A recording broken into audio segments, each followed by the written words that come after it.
Escape to paradise with a relaxing 6-night stay in the iconic islands of Tahiti and Moorea. Enjoy an all-inclusive non-stop flight to Tahiti from Seattle or Los Angeles on Air Tahiti Nui, the world's most immersive travel experience. From the vibrant cabins to the warm and welcoming crew, you will be transported to Tahiti from the moment you step on board. This dream getaway also includes beautiful accommodations, excursions, daily breakfast, all transfers, and more, starting at just $26.95 per person. Call 1-877-468-2448 to book yours today. Lovers wants to know, ever forget Valentine's Day in the past? Need to make up for it? Do it and them right this time with the perfect pleasure present from Lovers stores. Whether you're looking for spicy toys, alluring lingerie, or exciting accessories, Lovers has it all. Save 20% when you mention unforgettable at one of our 18 Western Washington locations. Offer valid with free Lovers Afterglow Rewards membership until February 28th. Some exclusions apply. What's up? It's your boy, V, Ted Smith. Slow drain being a pain? Call Pinky. That pipe's being a little leaky? Call Pinky. When the toilet won't flush and you're in a rush? Call Pinky. When your shower lost all its spray power? Call Pinky. When your sink's on the blink? Call Pinky. Pinky's Plumbing promises to lick all your plumbing problems quick. So when your plumbing backs up and things get stinky, call Pinky's. Pinky'sPlumbing.com.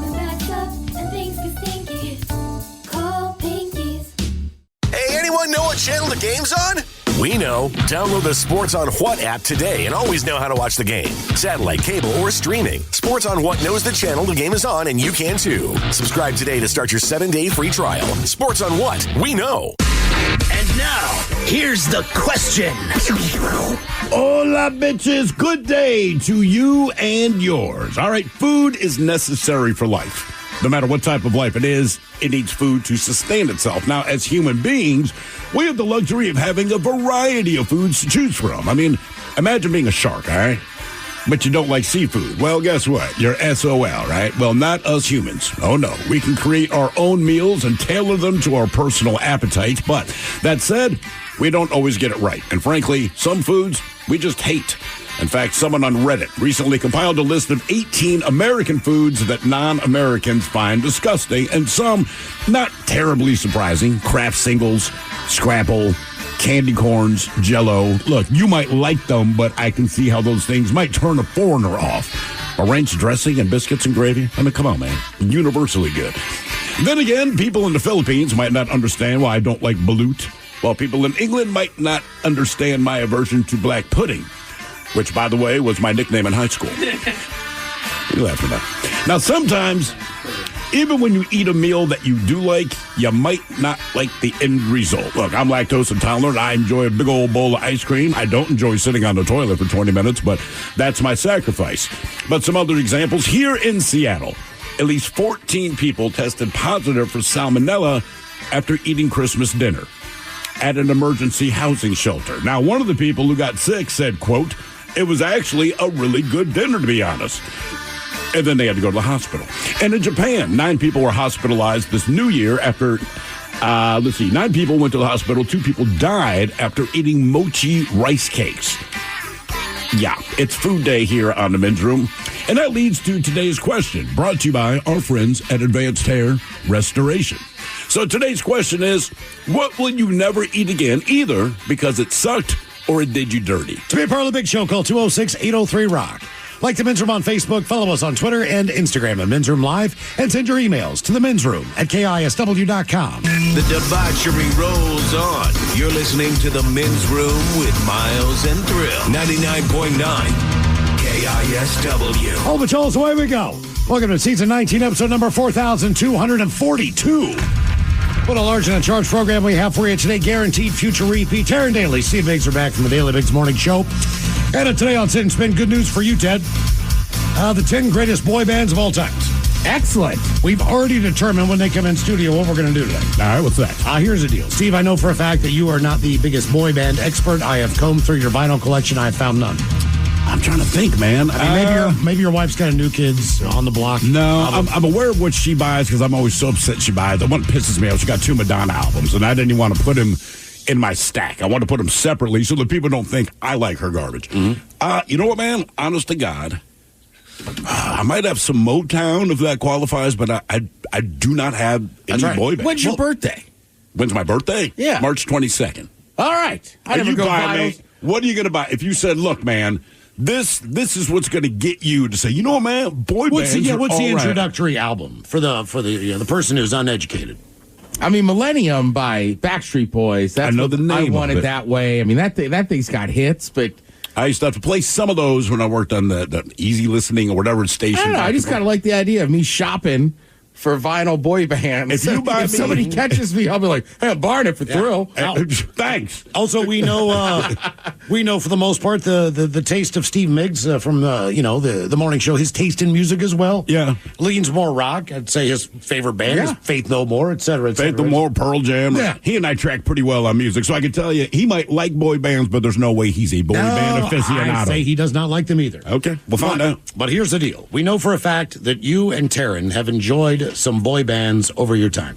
I love them. So what we're going to do is I used to have to buy those CDs. I used to have my cousin buy them Why did your cousin buy him? because I didn't feel like a man going into the store buying a Backstreet Boys CD. So I would have her buy them, and then I'd Really? listen to them. Yeah. Oh, man. Is it just the look you get from the very snarky-looking cashier at any given record store? Yeah, like Justified, Timberlake's first album I had, but it was a burnt CD. is this like when you order 2 Cokes at the drive-thru, so they think you're ordering for 2 people? Because all Yeah. the food that you ordered.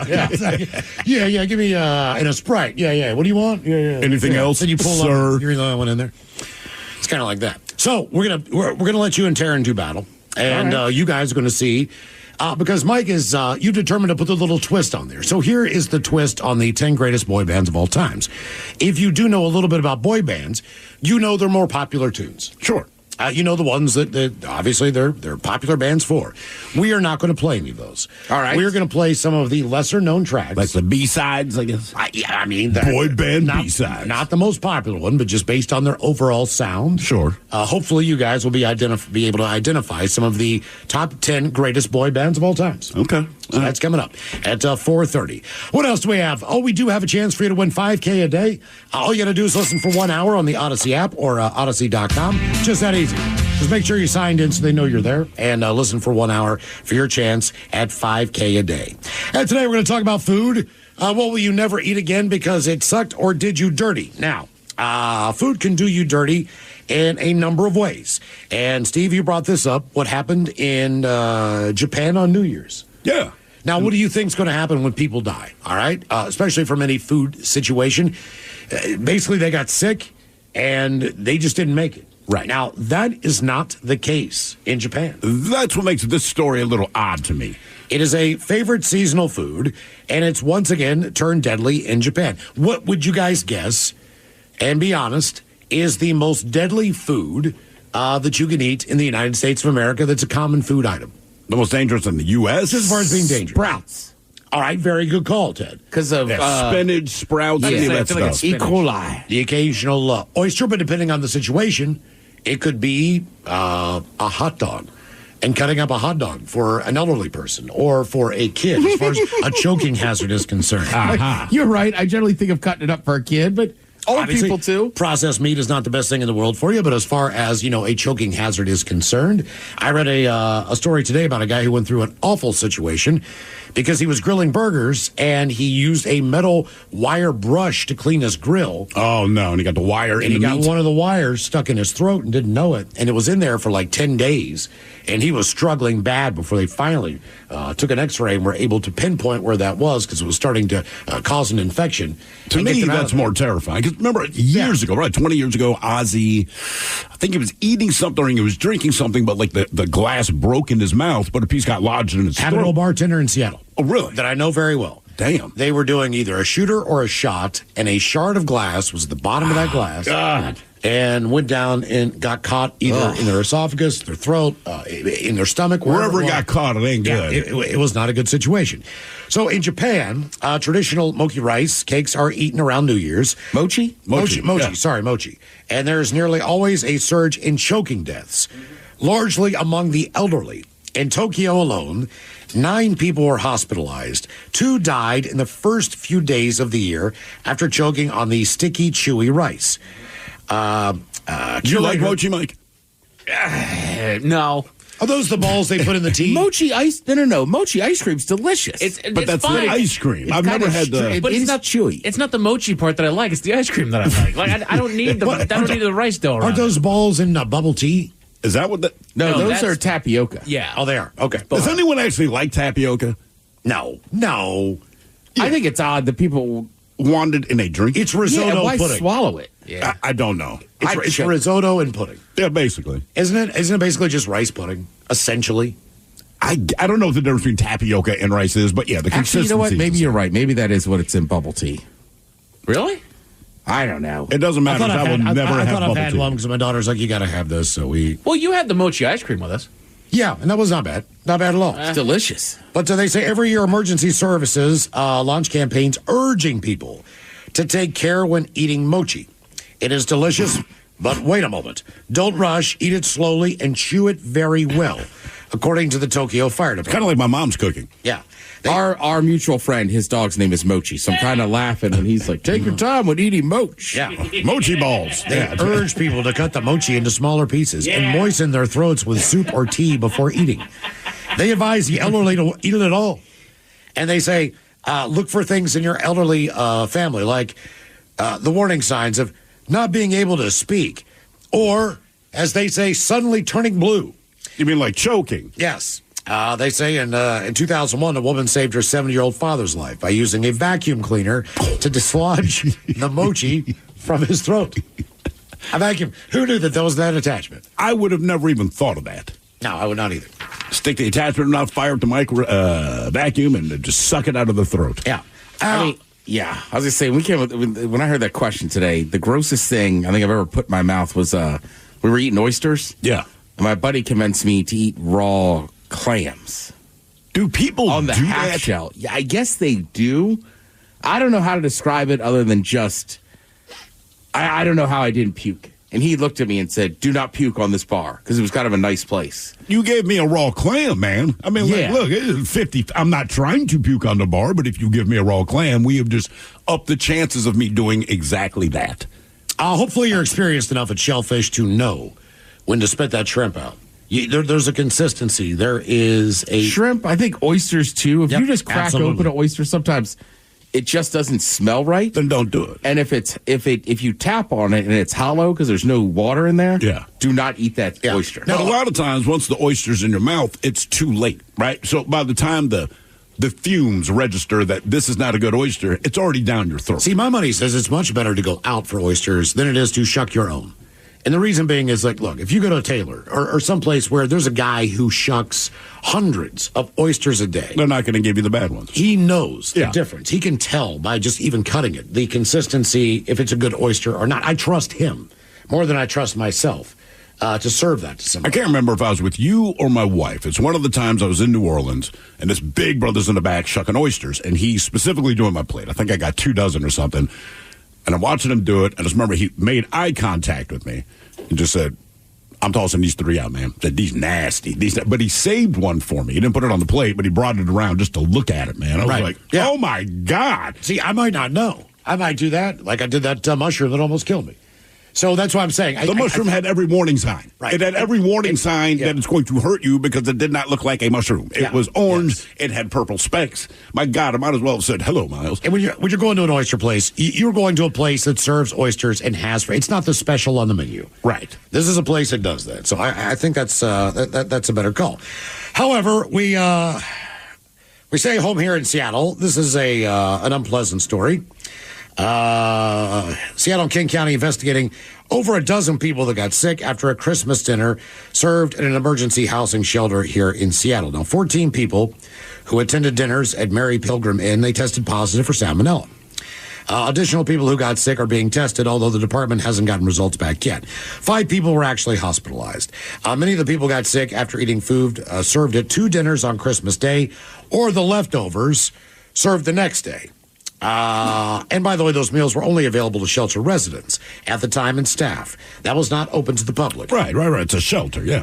How do I know I have salmonella? Uncontrollable poop. Salmonella is a bacterial infection spread through contaminated food and water or animal contact, nausea, vomiting, diarrhea, headache, fever, chills, abdominal cramping. It was a really good dinner, to be honest. According to one of the residents, it was really bomb. And then everyone started getting sick. That's the worst part, is that you enjoyed the meal. You know, it was delicious, it was good, which leads you to eat more. Yes. Only to find out, it's salmonella-y.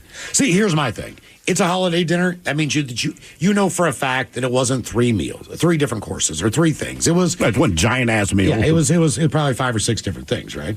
And so we always try to do the I know what did this to me math. No, you don't. And that's the problem. Is it the turkey? Is it the mashed potatoes? You don't. Was it the green beans? You do not know what it was that really did you. And you might swear off turkey or gravy or stuffing or mashed potato. And none of that was. It could have been the butter you put on your roll. Right. I mean, you really don't have any idea. I mean, you did it to me years ago, and that was a good point. There was a place I went that had a really good salmon sandwich. Mm-hmm. I told him, I was like, man, I got a bad piece of salmon. He goes, what else was on it? And I was like, grilled onions? He's like, it's probably the onions.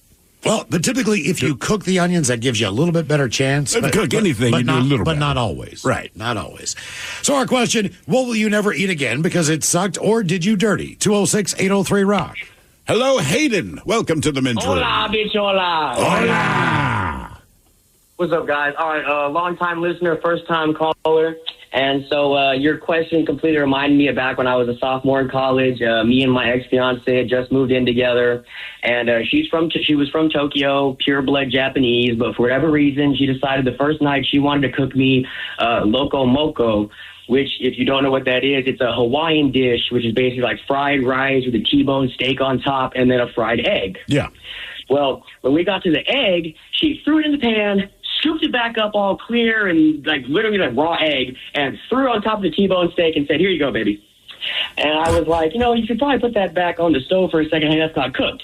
So she threw it back on the stove, counted to 10, scooped it back up, threw it on the T-bone, and looked at me and I looked like, you're getting none tonight if you don't shut up and eat that. And so, I manned up and I ate it. And about an hour later, as we're starting to make out on the couch, I mean, dude, it hit me like a brick. Full-blown food poisoning. I mean, I was in the bathroom for like an hour and a half. It's coming out both ends. She's at the door like, are you okay? I'm just screaming at her that if she ever cooks for me again, I just rather commit suicide. Like, it was just a horrible experience. Well, she did upgrade on the steak. Typically, it's just ground beef. Yeah. I mean, at least she gave you that option. I know, right? But the raw egg, man, food poisoning is just the worst. I don't know if it was food poisoning or salmonella or both, but I was sitting on the toilet holding a bucket. You know what, man? But that makes me think about one thing, right? So, Botox, basically we're just giving someone botulism, right? So they've taken something that could be deadly and put it to a good use. I feel like if I'm a doctor and you're like, hey, doc, I've been constipated for 3 weeks. I don't know what to do. Eat this bad oyster, because in about 5 minutes, whatever you got in you is shooting out the backside. I mean, that is the fastest diuretic on this planet is food poisoning. Yep. It is incredible. So will you not eat the Moco Loco anymore, or you just won't eat her version? Not only have I not eaten Loco Moco anymore, I mean, me and her broke up over, oh my God, I went to prison for 5 years, so we broke up. Oh, hey, wait a minute. Why'd you go to prison? Maybe she was trying to kill you. No, no, I wish she had tried to kill me. That would have made a better story. No, she actually jumped back on the plane after school ended with the ring and never called me again. But after we moved in together, which was like a year before she left me, that was the first and last time I ever let her cook for me in the house. All right, but why did she go to prison? I went to prison for $250,000 in money laundering, 220 pounds of marijuana, and a kilo of cocaine. That'll do it. Wow. I mean, to be fair, yeah. Only 5 years, not so bad. Do you still own the car wash? No, actually, what happened was I ran a legalized marijuana farm out of Santa Barbara, and a few 100 pounds every month were going to other states. I ended up getting caught by the feds, and then this dude, who's the one that told on me because he was doing all this like stuff on the side and all that with cocaine and whatever that had nothing to do with me. They come and find me. They got a super weak ass case. The problem is they're trying to hit me with a kilo of cocaine, anything which is 1,000 grams. Anything over 500 is 10 to life. Well, 220 pounds of weed, which is 100 kilos, is only 5 to 7 years, right? And so since their weed case was so weak and everything was so bad, they went, look, man, we'll give you a deal. We'll give you a deal. If you take the coke in name, we'll give you the weed time. Okay. But you weren't dealing coke, right? Yeah, but you get a lesser sentence. So at this point, sure. I wasn't dealing kilos of coke.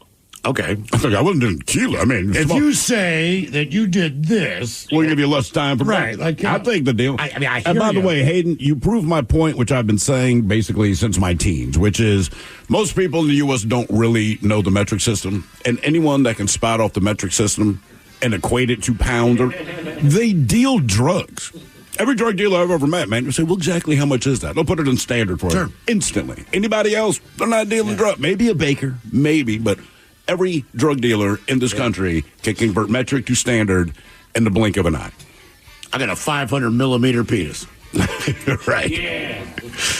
What will you never eat again because it sucked or did you dirty? 206-803-ROCK. Hiring is a lonely business. Posting jobs, sifting through resumes, interviews with unqualified applicants, being ghosted. What if you could link with dozens of qualified candidates who are ready to work right now with just one connection? That's Express Employment Professionals. Find us at expresspros.com. One connection, the workforce you need. Problem solved. Express Employment Professionals. expresspros.com. Yeah, sure thing. Hey, you sold that car yet? Yeah, sold it to Carvana. Oh, I thought you were selling to that guy. The guy who wanted to pay me in foreign currency, no interest, over 36 months? Yeah, no. Carvana gave me an offer in minutes, picked it up, and paid me on the spot. It was so convenient. Just like that. Yeah? No hassle. None. That is super convenient. Sell your car to Carvana and swap hassle for convenience. Pickup fees may apply. Plug in a Hyundai EV and the extraordinary happens. From the charge time and range in the Ioniq 5 and 6 to the adventurous spirit of the Kona Electric to the 601 horsepower Ioniq 5N. Hyundai EVs make the extraordinary electrifying. There's joy in every journey. EPA estimated 303-mile driving range for 2024 Ioniq 5 SE SEL limited rear-wheel drive and 361-mile driving range for 2024 Ioniq 6 SE long-range rear-wheel drive with fully charged battery. Actual range may vary. Visit HyundaiUSA.com or call 562-314-4603 for more details. The brand new Grand Casino and Shoreline is now open. Step into the action with Vegas-style table games like Baccarat, Heads Up Hold'em Poker, Pai Gow, Blackjack, and High Card Flush. Feeling hungry? Feast on delicious Chinese, Vietnamese, and continental dishes plus breakfast favorites. Dine in or take out. And don't miss daily happy hours from 4 p.m. to 7 p.m. and 10 p.m. to midnight. Grand Casino and Shoreline off Aurora. Open daily from 9 a.m. to 4 a.m. Visit GrandCasinoGaming.com. Welcome to the Grand Experience. Is your team at work feeling a little disconnected? Maybe the workflow's not flowing? Try Confluence by Atlassian. Confluence is the connected workspace where teams can create, organize, and deliver work like never before. In Confluence, teams can whiteboard their vision for any project, easily create or access the relevant pages and resources they need, and discover important context they might not even know they need. Plus, AI helps teams jumpstart brainstorms, organize information, and connect workflows, so teams can move efficiently and create alignment with ease. In fact, with Confluence, teams can see 5.2% average boost in productivity in 1 year. So if your team lacks confidence, try Confluence, the connected workspace where teams can do it all. Set knowledge free with Confluence. Learn more at Atlassian.com/confluence. That's ATLASSIAN.com/CONFLUENCE. 99.9 KISW. The shenanigans continue. This is the Men's Room with Miles and Thrill. 20 years on the rock. We're going to throw a little party. As we just launched the 20th anniversary lager, we're going to have a little launch party. Yeah, the lager launch party. That's it for the beer. What do we ask of you? I'll stop by, be a part of the live broadcast from 2 till 6, February the 7th, which is a Friday afternoon. If you haven't had a chance yet to try the 20th anniversary lager, it will be there. So will the Men's Room IPA in the bright yellow can. Hell yeah. As well, along with all the other great beers from Black Raven Brewing. But yes, you will be a part of the live studio audience, and we're just going to throw a little launch party for the brand new beer that's available this year through Black Raven. Because why not? It's beer. It's an excuse. We can throw a party while we work. You see what we did there? It's absolutely free, so we hope to see you up at Black Raven in Woodinville. Okay, our question, what will you never eat again because it sucked, or did you dirty? 206-803-ROCK. A couple of quick texts here. Someone says, Arby's. I ate 2 different locations. Both times I threw up. I feel bad for it. I don't go to Arby's much, but when I do, my mouth is very, very happy with me. Yeah, and I stick with the roast beef. I know they do all the burgers now. They got the meats. They went down that road. But, man, look, I can get a burger anywhere. So when I go to Arby's, I'm like, I want your roast beef. I don't even know if it's actual roast beef. I do not care. It is delicious. No, it's got the oil stain on it. It's got a rainbow. It looks like they dropped it under the car. Well, I think most places, though, you go for what they're known for. Exactly. McDonald's has a ton of stuff. At the end of the day, sometimes you just want a Big Mac. But you know why you're at McDonald's. I cannot believe people that hem and haw McDonald's, right? Like sitting in the drive-thru and they're like, dude, what was your urge to go to McDonald's? Just order it. You know why you're here. If you wanted the McNuggets, you're talking about being lactose intolerant and what a bowl of ice cream or cereal will do to your gut. Mm-hmm. Look, man, I'm a big supporter of Hooters. I love Hooters, but the grease, the grease in the chicken wings, which I have to get a bunch of chicken wings and the curly fries, and then I get a nacho cheese dipping sauce. Well, what else you got to get? It's Hooters. I know that, but it makes me... It's kind of their thing. It makes me feel like Aston. No, I just you're like, I have to get wings. Like, what else do they have at Hooters? Honestly, I bet they have a burger or something, but I mean, they're known for wings. I don't think I've eaten anything at Hooters that is not wings. Exactly. I don't even think I look at their menu. Like, just bring me a dozen wings. It is the greasiest fried chicken ever. So, you just let an hour or two go by and you're like, oh, man, I love it, but, man, it's killing me right now. But it's worth it. You just got to be careful where you are in proximity to a bathroom. Well, just know that you should probably go home after eating at Hooters. Yeah, at least don't eat there before a concert. At least have $3 in your pocket so you can buy a coffee at Starbucks to use their facility. Right. So at some point, right, all three of us lived in Maryland. Yeah. I mean, I do it all the time. Mike and I, over the break, went down to the Crab Pot. I brought my Old Bay. Right? You brought your Old Bay in there. Oh yeah, dude, absolutely. Are they okay with that? Yeah, that's how the bartender kind of remembered me. About to say that's how the guy knows you. You're the one that brought your own Old Bay. Do you give it to the cook or do you put it on after the fact? I put it on after. I like to dip in it. Okay. Yeah. But same thing. I know eating all that Old Bay, and if I eat crabs at home, I'm dipping them in vinegar. It's gonna tear my ass up. But I still do it every time. Every time. There's like every single time. Yeah. Right. There's like a clock. For instance, this spring when I was back east for we were doing my dad's thing at Arlington. Mm-hmm. So the Sunday before, my Uncle Tim, bunch of crabs, me and Chris and the kids, my buddy Joe, we drive up there, and on the way home, Joe didn't eat that many crabs.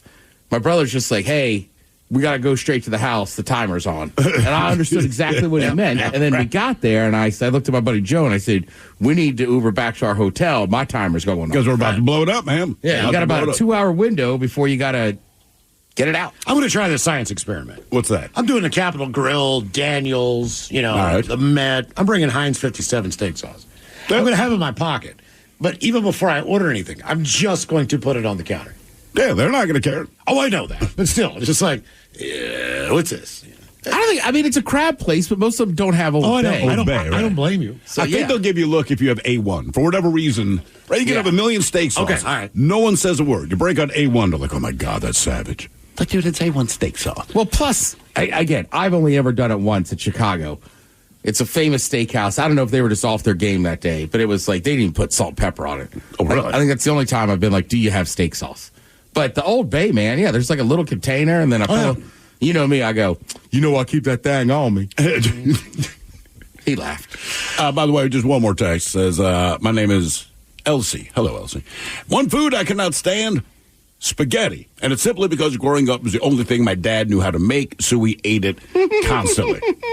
Probably wasn't the best spaghetti, though. I mean, to me, spaghetti, it's not good enough to love. It's not bad enough to hate. It's just kind of sustenance.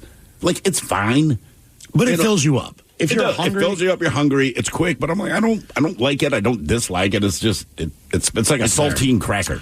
What's up? Will you never eat again because it either sucked or it did you dirty? 206-803-ROCK. Hello, Cheyenne. Welcome to the men's room. Hola, gentlemen. Hola. So, as I've shared before, I am a motivational speaker, and sometimes here at home, I'm also a Native American gentleman, and I've got to give motivational speeches on various reses close to the area. And one of the things that you can eat there is called an Indian taco, which is basically the bread of a chalupa, but flatter and bigger with the taco makings on top.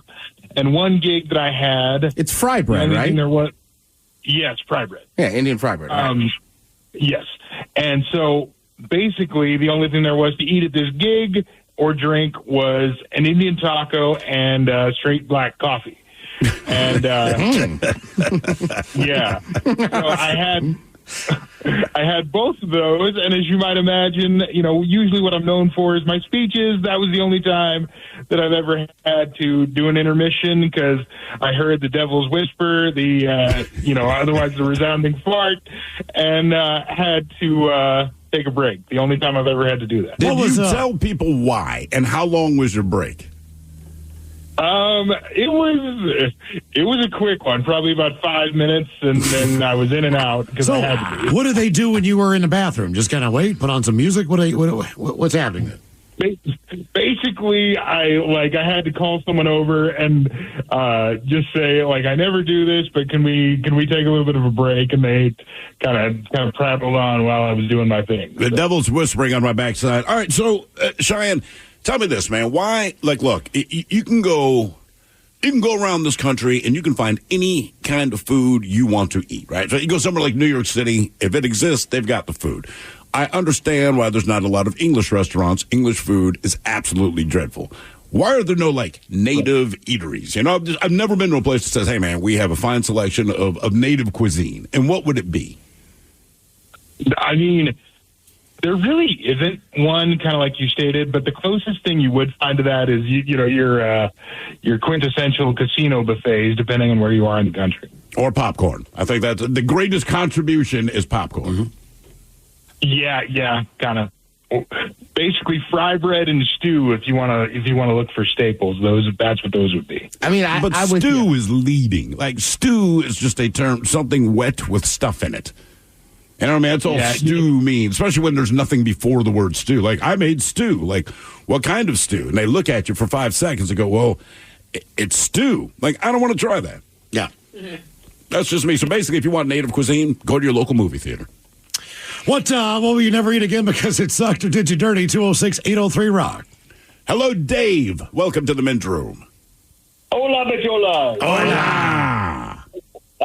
Gentlemen, I had a drinking experience that still haunts me. I was at my local watering hole, and the bartender there, she is from Chicago, and brought in one of her favorite beverages called the Chicago Handshake, called Malort. I've heard the name. What is it? It is, so imagine a extremely smoky, peaty, astringent scotch. Okay. And then strain it, then strain that through cigarette butts, add some burning tire flavor, and maybe some gasoline. Malort is absolutely awful. For some reason, it's hot right now. People have discovered how bad it is, and it's you got to go get a shot of Malort. But why, Ted, is that just basically in the Chicago area? What's the significance? Because it sucks. Oh, no, I know.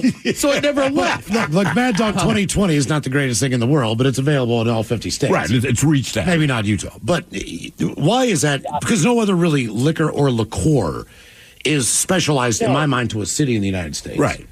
Beers, yes. Yeah, no, it's something criminal is what it is. It's that bad. Okay. So now it's become a thing. There's Midwestern bars are carrying it. But I mean, up until a couple years ago, there was maybe 2 or 3 bars I knew in this entire city that had it. Are people excited about it specifically because they know it's just hot garbage and they want you to try it? Or there's a thing now, if you're in your 20s. And so they don't know about it, so they want to try something new, which was my mistake. Correct. And it's this new thing where, let's say all 5 of us are in a room, right? Or 4 of us. You got to do a shot of Malort and then just say, thank you, sir, I'll have another.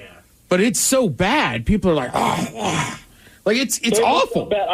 I literally almost threw up for half an hour. I could barely keep it down, and I'd not been drinking much that night. It was just the aftertaste would not go away of a cigarette ashtray and dirty socks. It would linger. And this was one shot of it? One shot. All right. And was she fine on it? Oh, she loved it. She loved it. Okay. All right. She brought it in. I can't drink absinthe because of that. Some people seem to really like it. No, thank you. Absinthe stays in my mouth, in my stomach, and I burp for hours. Yeah, I don't like absinthe, and the problem is, and Ted, you always harped on this, which is, the legend of absinthe is that you go on a trip. But you went on a trip because it was impure and basically it was homemade. Right, so Malort, like absinthe, does have wormwood in it. But again, if it's done properly, you don't get to hallucinate and go on your Picasso trip, right? So when they reintroduce absinthe, it's safe absinthe, and I realized I had it, and I'm like, this just tastes like ass. But it's very high proof, too. It's super high proof. I mean, look, I like absinthe. I'm also a weirdo, right? Like, I'll drink a Fernet. Like, I thoroughly enjoy a digestif. Do you like Jaeger? Oh, yeah. Really? You actually like the taste? Ouzo. Ouzo's tough. Ouzo's horrible. Yeah. We traded a bottle of Ouzo for, what did we get in return? I can't remember. A headache. Now, we had the bottle of Ouzo, and then our producer back in Baltimore, because he was this highfalutin kind of pretentious dude, he had something that wasn't great, but we traded him. Like, look, man, we will give you this bottle of Ouzo. Just give us whatever you've got that's not Ouzo. That's a trade. And he was like, absolutely, this stuff's so good. But he's one of those guys where I'm like, does he actually like this, or just to play into his... Well, he's also Greek. Is he? Yeah. He does look like Telly Savalas. Now that you say that. Yeah, honest to God, he did. He looked like Telly frickin' Savalas. Right. Like I bet Mike likes Ouzo. Oh, he does. But he's Greek. Mm-hmm. Which Mike? Chili Parlor. Oh, really? With the Men's Room IPA from Black Raven Brewing on tap right now. Yeah, he's super Greek. Okay, now look, just because you're Greek doesn't mean you're gonna like Ouzo. I'm black, I don't like chitlins, right? Sue me. I mean, I like Jameson and Guinness. Well, Irish I do too. descent. I ain't Irish at all, brother. I've never been to I've been to Tennessee, but I like Jack Daniels a lot. I'm just saying. Chitlins do suck. Chitlins are awful. What will you never eat because it sucked or did you dirty? 206-803-ROCK. Hello, Robert. Welcome to the Men's Room. Hola, bitches. Hola. So I was at home one summer weekend drinking some beers, and I had a neighbor that cussed me that moved in 2 weeks ago. So I thought I'd stumble over there and see what they're doing, introduce myself. They're over there beating things for bets. So I said, well, Hey, Robert. Do us a favor, call us back, man. Your phone's breaking up. We can't understand you. By the way, Miles, a text came in for you. They have Malort at Petoskey's. Right, Midwest. Yeah. All right. That's what I'm saying. Well, they also have mellow corn, which is another one of those Midwestern drinks where you either know it or you don't, but at the same point in time. If you don't know it, don't bother to introduce yourself to it. It is not good. I would suggest you try mellow corn before you drink Yukon Jack. I'm just saying. Man, I don't know. I mean, that's like saying, would you rather eat Charles Manson or Jeffrey Dahmer? Like, neither one of them is going to make a good But roommate. mellow corn does not have a bad taste. It's just really, really potent. I told you last year I sat in a suite at one of the Kraken game. Yeah. And it was sponsored by a liquor company, and the dude was wearing that mellow corn hat. And I was like, is this a joke? And he's like, no, man. Like, we like the brand. We're trying to bring it back. Oh, I'd ask him if he was a hobo. Wow. Mellow corn. That seems like mellow corn. You got a mellow corn now. They give you that in the train car. Hello, Samantha. Welcome to the Men's Room. Hola, bitches. Hola. How you doing? We're doing great, Samantha. Thank you. Perfect. So, mine is bacon, unfortunately. Bacon? Yeah. Do you not like the taste? What's your issue with bacon? No, I love the taste. I used to eat it almost every day, actually. And then as I got older, I realized something kept messing with my stomach real bad. I've had stomach problems since I was little. And every time I'd have bacon, I'd get really sick. But as I got older, it just seemed to get worse and worse to where when I have bacon or pork in general, but really bacon's the only one I care about, it puts me in the hospital. It makes me so sick. Were you cursed by a witch or something? My God, man. Mm-hmm. That sounds awful. Were you bitten by a tick? Anything like that? Possibly. I grew up in the woods in Oregon, so it's possible. But I have all kinds of food allergies, but nothing like bacon. I mean, it's bad. It's full-on sickness for 3 or 4 days. Damn. What other food allergies do you have? So in other words, I'm taking you out on a date. We go to a restaurant. What are the things you cannot eat? You don't want to go eat with me. I can't eat onions either, which is really hard because everyone seasons everything with onion powder. Like any meal you buy at the store just about that's pre-made, it has onion powder in it. So even that little bit of onion powder does you dirty? Yeah. Damn, that's tough because you got to read every label then on everything. Exactly. Yeah. So how long do you take at a grocery store, and you're going down the aisle, this thing looks good. You're one of the few people that's actually reading every freaking ingredient in there. Or do you kind of know now what you can and can't buy? No, at first it was. So I actually didn't have a problem with onions ever. I used to eat like peanut butter and onion sandwiches as a kid. And Wait, did you say peanut butter and onion? Yeah, peanut butter and Walla Walla sweet onion sandwiches. They're delicious. What the hell goes on in Oregon? Are they the only two ingredients at your grocery store? I don't understand. Well, Walla Walla onions, I understand, just not with peanut butter on a sandwich. Well, like I said, I like tuna. I like peanut butter. I don't want them together. So in my mind, Walla Walla onions, very delicious. Peanut butter, fantastic. Also, white or yellow onions don't go raw on a cold sandwich. I agree. That's when they go red onion does. Yeah. Hamburger on a cooked sandwich or something else, or you can put it in tuna salad. But for the most part, I've never had a white or yellow onion raw on a cold sandwich. Not a cold sandwich, no. Didn't have a problem with onions forever until I got sick with COVID. And for whatever reason, after I got better, it did some weird stuff. It changed some of my allergies that I have. Damn. All right. Good God. What will you never eat again because it either sucked or it did you dirty? 206-803-ROCK. Auto insurance rates are on the rise, which is why you should call Vern Fonk Insurance. Vern Fonk could save you up to 20% on your auto insurance. The pros at Vern Fonk will do all the work, comparing different plans to find you the best options. And they can insure you over the phone. One call to Vern Fonk could save you up to 20%. Call 206-408-5094. 206-408-5094. Remember to honk when you drive by Vern Fonk. Restrictions apply based on a Q3 2023 study of Vern Fonk insurance customers who reported saving when they switched. License number 1070622. This podcast is brought to you by Kleenex Lotion Tissues. You can't predict sick days, but with Kleenex Lotion Tissues, you can be better prepared for them while helping keep your skin healthy. Whether it's a surprise sneeze or a stuffy nose, it's always good to have something gentle on hand. Kleenex Lotion Tissues moisturize to help prevent skin irritation while you're battling those unwanted cold and flu symptoms. It's extra care when you need it most. I mean, why not have one less thing to worry about when you're not feeling your best? For whatever happens next, grab Kleenex. Presented by T-Mobile, the official wireless partner of Odyssey Sports. With an awesome network and great savings, there's never been a better time to join T-Mobile. Visit your neighborhood store to make the switch today. Hey, I'm Ben Stiller. I'm Adam Scott. And we make a TV show called Severance. On January 17th, Severance is back for season 2 on Apple TV+, and we can't wait for you guys to see it. And before the premiere, Ben and I are going to be binging season 1 and putting out daily recap podcasts. Yep. Each weekday beginning January 7th, we'll be dropping an episode featuring exclusive behind-the-scenes tidbits and brilliant insights from our cast and crew and us. Patricia Arquette, Britt Lauer, Zach Cherry, John Turturro, the list goes on. All your favorite Lumen employees, their friends, families, enemies, in your feed every single weekday. And here's the best part. After that, we're going to keep going. Tune in weekly as we recap every episode of Season 2. The podcast drops on the same day the episode comes out. It's the Severance Podcast with Ben and Adam. On Apple Podcasts, the Odyssey app, or wherever you get your podcasts.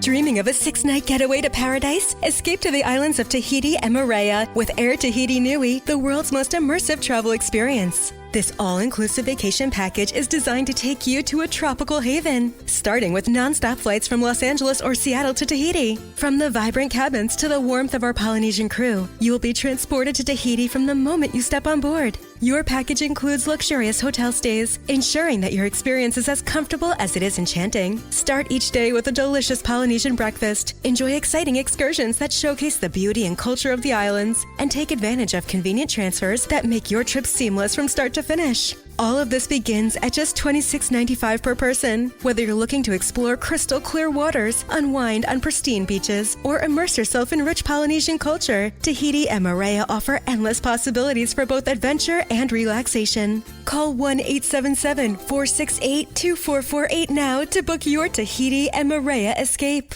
Lovers wants to know, ever forget Valentine's Day in the past? Need to make up for it? Do it and them right this time with the perfect pleasure present from Lovers Stores. Whether you're looking for spicy toys, alluring lingerie, or exciting accessories, Lovers has it all. Save 20% when you mention Unforgettable at one of our 18 Western Washington locations. Offer valid with free Lovers Afterglow Rewards membership until February 28th. Some exclusions apply. What's up? It's your boy, the Ted Smith. When that pipe starts to trickle and you're in a real pickle, call Pinky. When that burst pipe starts to smell ripe, call Pinky. When your water heater's shot and it won't get hot, call Pinky. When you get home to a flood, call your best bud. Pinky's Plumbing to the rescue. No job is too big or too small. Pinky's does it all. So when your plumbing backs up and things get stinky, call Pinky's. Pinky'sPlumbing.com.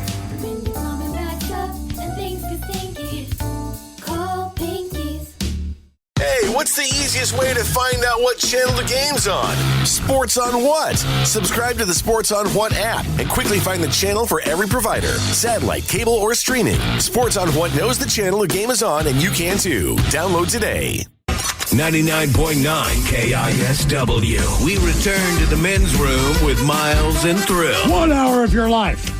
Give it to us here at KISW. Please do. Your share of 5K a day. Basically, all you need to do is listen to us on the Odyssey app or Odyssey.com. Log in there and listen for 1 hour. You're automatically entered to win your share of $5,000 a day. Because we hate when you listen to us on the radio. Yes, please, go to the app or online. Here's what they do. We got a big staff meeting tomorrow. The lunch will not be very good because they're giving the money to you. Actually, it's BYOL. BYOF. Yeah, right. Bring your own lunch? Yeah. 5K a day. Just listen for 1 hour on Odyssey. Our question, what will you never eat again because it sucked? Or did you dirty? Now, we had a previous caller. I believe it's Samantha. She said that she's allergic to bacon.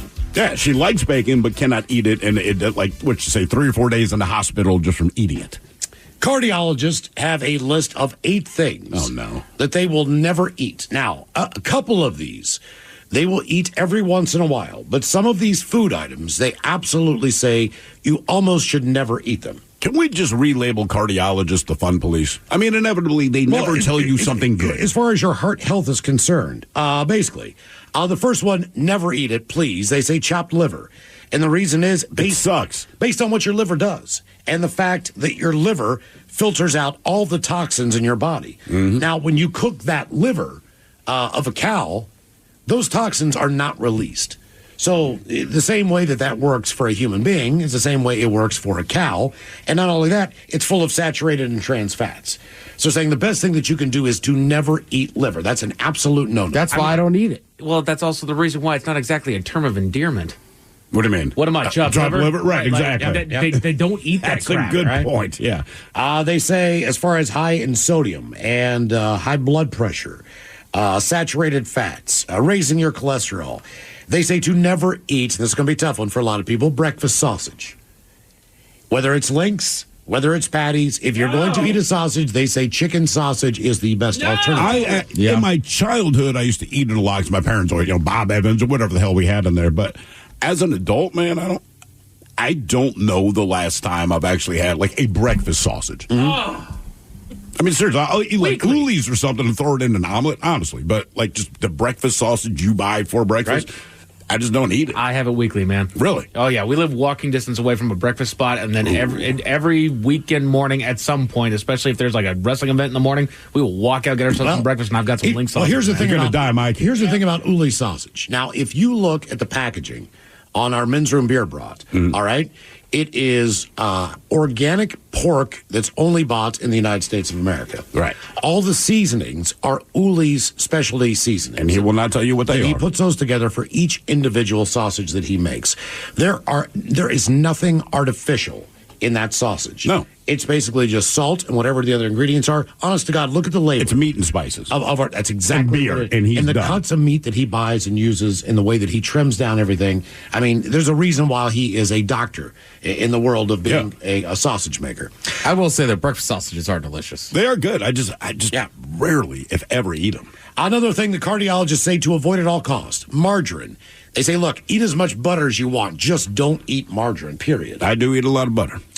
Steak. I don't feel like margarine's really around much anymore. I'll buy it once in a while just for like, if I'm having people over and we're going to have toast. All right. I'm trying to think of the other reason I bought it. For something stupid, like making grilled cheeses. But, like, I don't know. Like, when I grew up, everybody had it. Everyone had margarine. Now it's just gone. Now, cardiologists say, look, just avoid steak most of the time. That is one that they'll do a cheat on. Because they're doctors and they have the money. Exactly. And like anything else, they say if you can, just don't get too of a fatty cut of meat there. But as we know, the most expensive, the best tasting, all marbled. The one you want is, some kind of... I had one over the break. Yeah, it's snow beef, right? Is that what you got? It was the most expensive steak I've ever bought, but it was so good. And I just looked at my buddies. We both got it. I go, we're basically just eating fat. Yes. Yeah. Delicious fat. Out of the 8, bacon on the list of things cardiologists will never eat. Basically, they say, look, every once in a while, but the nitrates are linked to cancer, health problems, etc. Deep fried chicken. If you like fried chicken, they say this is an absolute no-no. They just told, between bacon and deep fried chicken, they just told black people to starve yourself. I'm sorry, we're not doing that. Well, they raise bad cholesterol levels, it does, and lowers good cholesterol. Yep. So that's just going to lead to blockage and fatty buildups. Another one on the list, donuts. Avoid them at all costs when they come into your office at work. They say that they're absolutely awful and also raise your blood sugar level, contributing to type 2 diabetes, heart disease, and stroke. And trans fats are often disguised on label as hydrogenated oils. So avoid those at all costs. And finally, bologna. We know that. They say, look, just don't ever eat it for any reason. Yeah. And that would include the Spam family and all that as well. Right. When's the last time you had bologna? Just straight bologna, man? I don't even know. I have no idea. It's been a long time. I think I've had Spam since I've had that. I don't even know if I've been in double digits from the last time I had bologna. I remember eating it a lot as a kid because my parents would buy it. But, I mean, by age 10... I don't remember eating it. My grandfather ate a bologna sandwich every single day of his life. And how long did he live? He died of heart disease. Oh, well. What? And look, I say the same thing, right? Because, like, everybody's like, that other generation. I'm like, yeah, my grandparents did the same thing, right? They had bacon and eggs every morning. Every morning. They would eat a Milky Way bar every night. But it's like, yeah, my grandmother dropped dead at 71. Oh, well, yeah, there you go. And there's that. Well, will you never eat again because it sucked, or did you dirty? 206-803-ROCK. Just a quick text here. It says, I can't eat raisins. Any guesses why this man can't eat raisins? Digestive. So close, Ted. It says, I lost the tip of my middle finger in an unfortunate lazy boy footrest accident. It ripped off from the bottom of my nail bed. We couldn't find it anywhere. Left for the hospital. The next day, my 2-year-old brother found it. Thought it was a raisin. He put it in his mouth, immediately spit it out. This was over 35 years ago, and I still cannot eat raisins. Oh, my God. God almighty, man. Okay, then. Yeah. Hello, Wes. Welcome to the men's room. Hello, Slumpin. Hola. All right, so I was in Fritzlar, Germany, and I got stuck in a hotel for about 5 days, and got to make friends with the hotel owner. And one night we're having beers, and he goes, you must take a shot of red, and then shot of black, and then shot of green. And I was like, why? And he's like, it's just a German tradition. I'm like, all right, you're suckering me into something. So I took the red, I took the black, and then I took the green. I said, can I see the bottle? And I put Google Translate up to it, and it said green, like dirty something, which I can't see on the radio. Okay. And, I can't say it. It's a certain type of backdoor relation. play is what it is. Ah, okay. That's what it, So like our friend Dave would love it. All right. So the reason I know why it was called that is the next morning I woke up and I was on the toilet calling room service because I had to get extra rolls of toilet paper because I just sat there until about lunchtime. And it was just, it was awful. How many rolls of toilet paper did you go through? 4. Jeez, man. Well, you probably weren't able to do much that day. I lost about 10 pounds, but I was still able to go bowling in the not down. I shouldn't. It's downstairs. Whatever. It was the basement bowling alley. Yeah. Why would any bar choose to carry that other than the ability for a buddy to play a prank on someone else?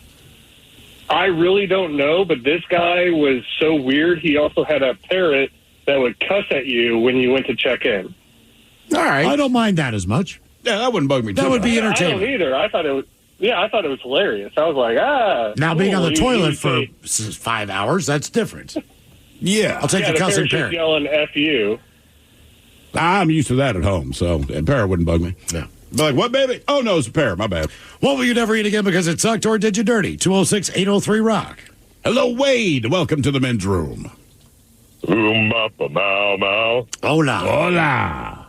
Hola. Okay, so tapioca pudding. It's not necessarily pudding that did me wrong. I was probably about 5 years old, and we sat down for dinner, and dessert was going to be tapioca pudding. And my stepdad, kind of being the goofy man that he was, he waited for me to take a big spoonful of it. And I noticed the lumps and stuff in there, but I didn't really think twice about it. It tasted pretty good. And then while I chew my yogurt, I know that's kind of weird, or my pudding, but anyhow, I'm kind of chewing on it and stuff. And he goes, "You know what's that in there?" And I'm like, "What?" He goes, "That's ground up fish eyes." And I just spit it out. I was like, and I believed him at 5 years old. It kind of had that texture, and it does have that texture. I cannot get that texture out of my brain. So has it ruined you on that forever? Well, so I tried it like later in life, and I couldn't do it. I mean, if you took the rice out or whatever it is, I found out it's rice, but I could probably eat the pudding just fine. But man, that texture. Why do they put it in the pudding? Like, what is the point of it? You know what I'm saying? Like, you could just have like vanilla pudding or something like that. You don't need that in there.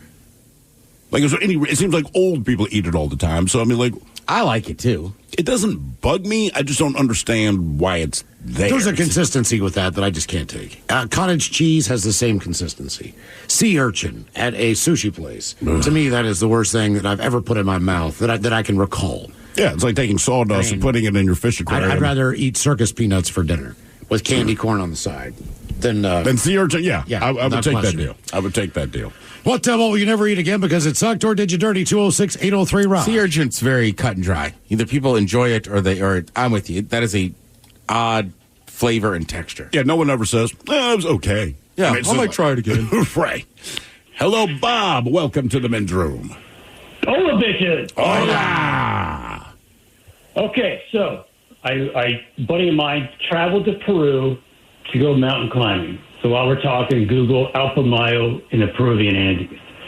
And so we go down there, and we're traveling by bus to get to the small town you go from. And we notice that all the Peruvians are throwing their garbage into this river. And we're like, we just typical Americans, like, how could you throw all this garbage in this great, pristine river? And so we go along, we do our climbing and trekking, and all along, I met this British woman, incredibly fit, super, super attractive. I mean, who doesn't? I mean, I just melt when I hear that British accent. Ooh, booby, just melts me to nothing. What about like the Cockney accent, like when Adele talks? Okay, mate. Hello, governor.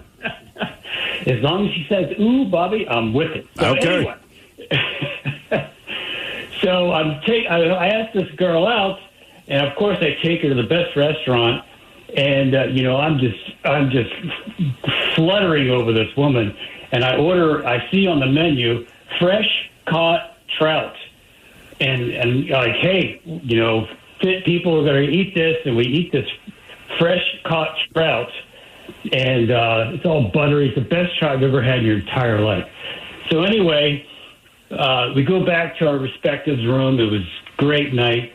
And we found out that both of us, remember the river, ate this trout from the river. And we both spent the entire next day in the bathroom with throwing up and going to the bathroom at the same time for hours. So when I go to a restaurant and I see fresh caught trout, I just turn the page, man. I cannot even think about it. Pretty good at the Pal's Kitchen downtown. I will tell you that. I don't think they're catching it out of the same river. It's not trash fed though. Yeah, exactly. Well, man, look at that. Look at the Tecate River, or the river where they filter that water. Whatever their filtration system is probably the best in the world.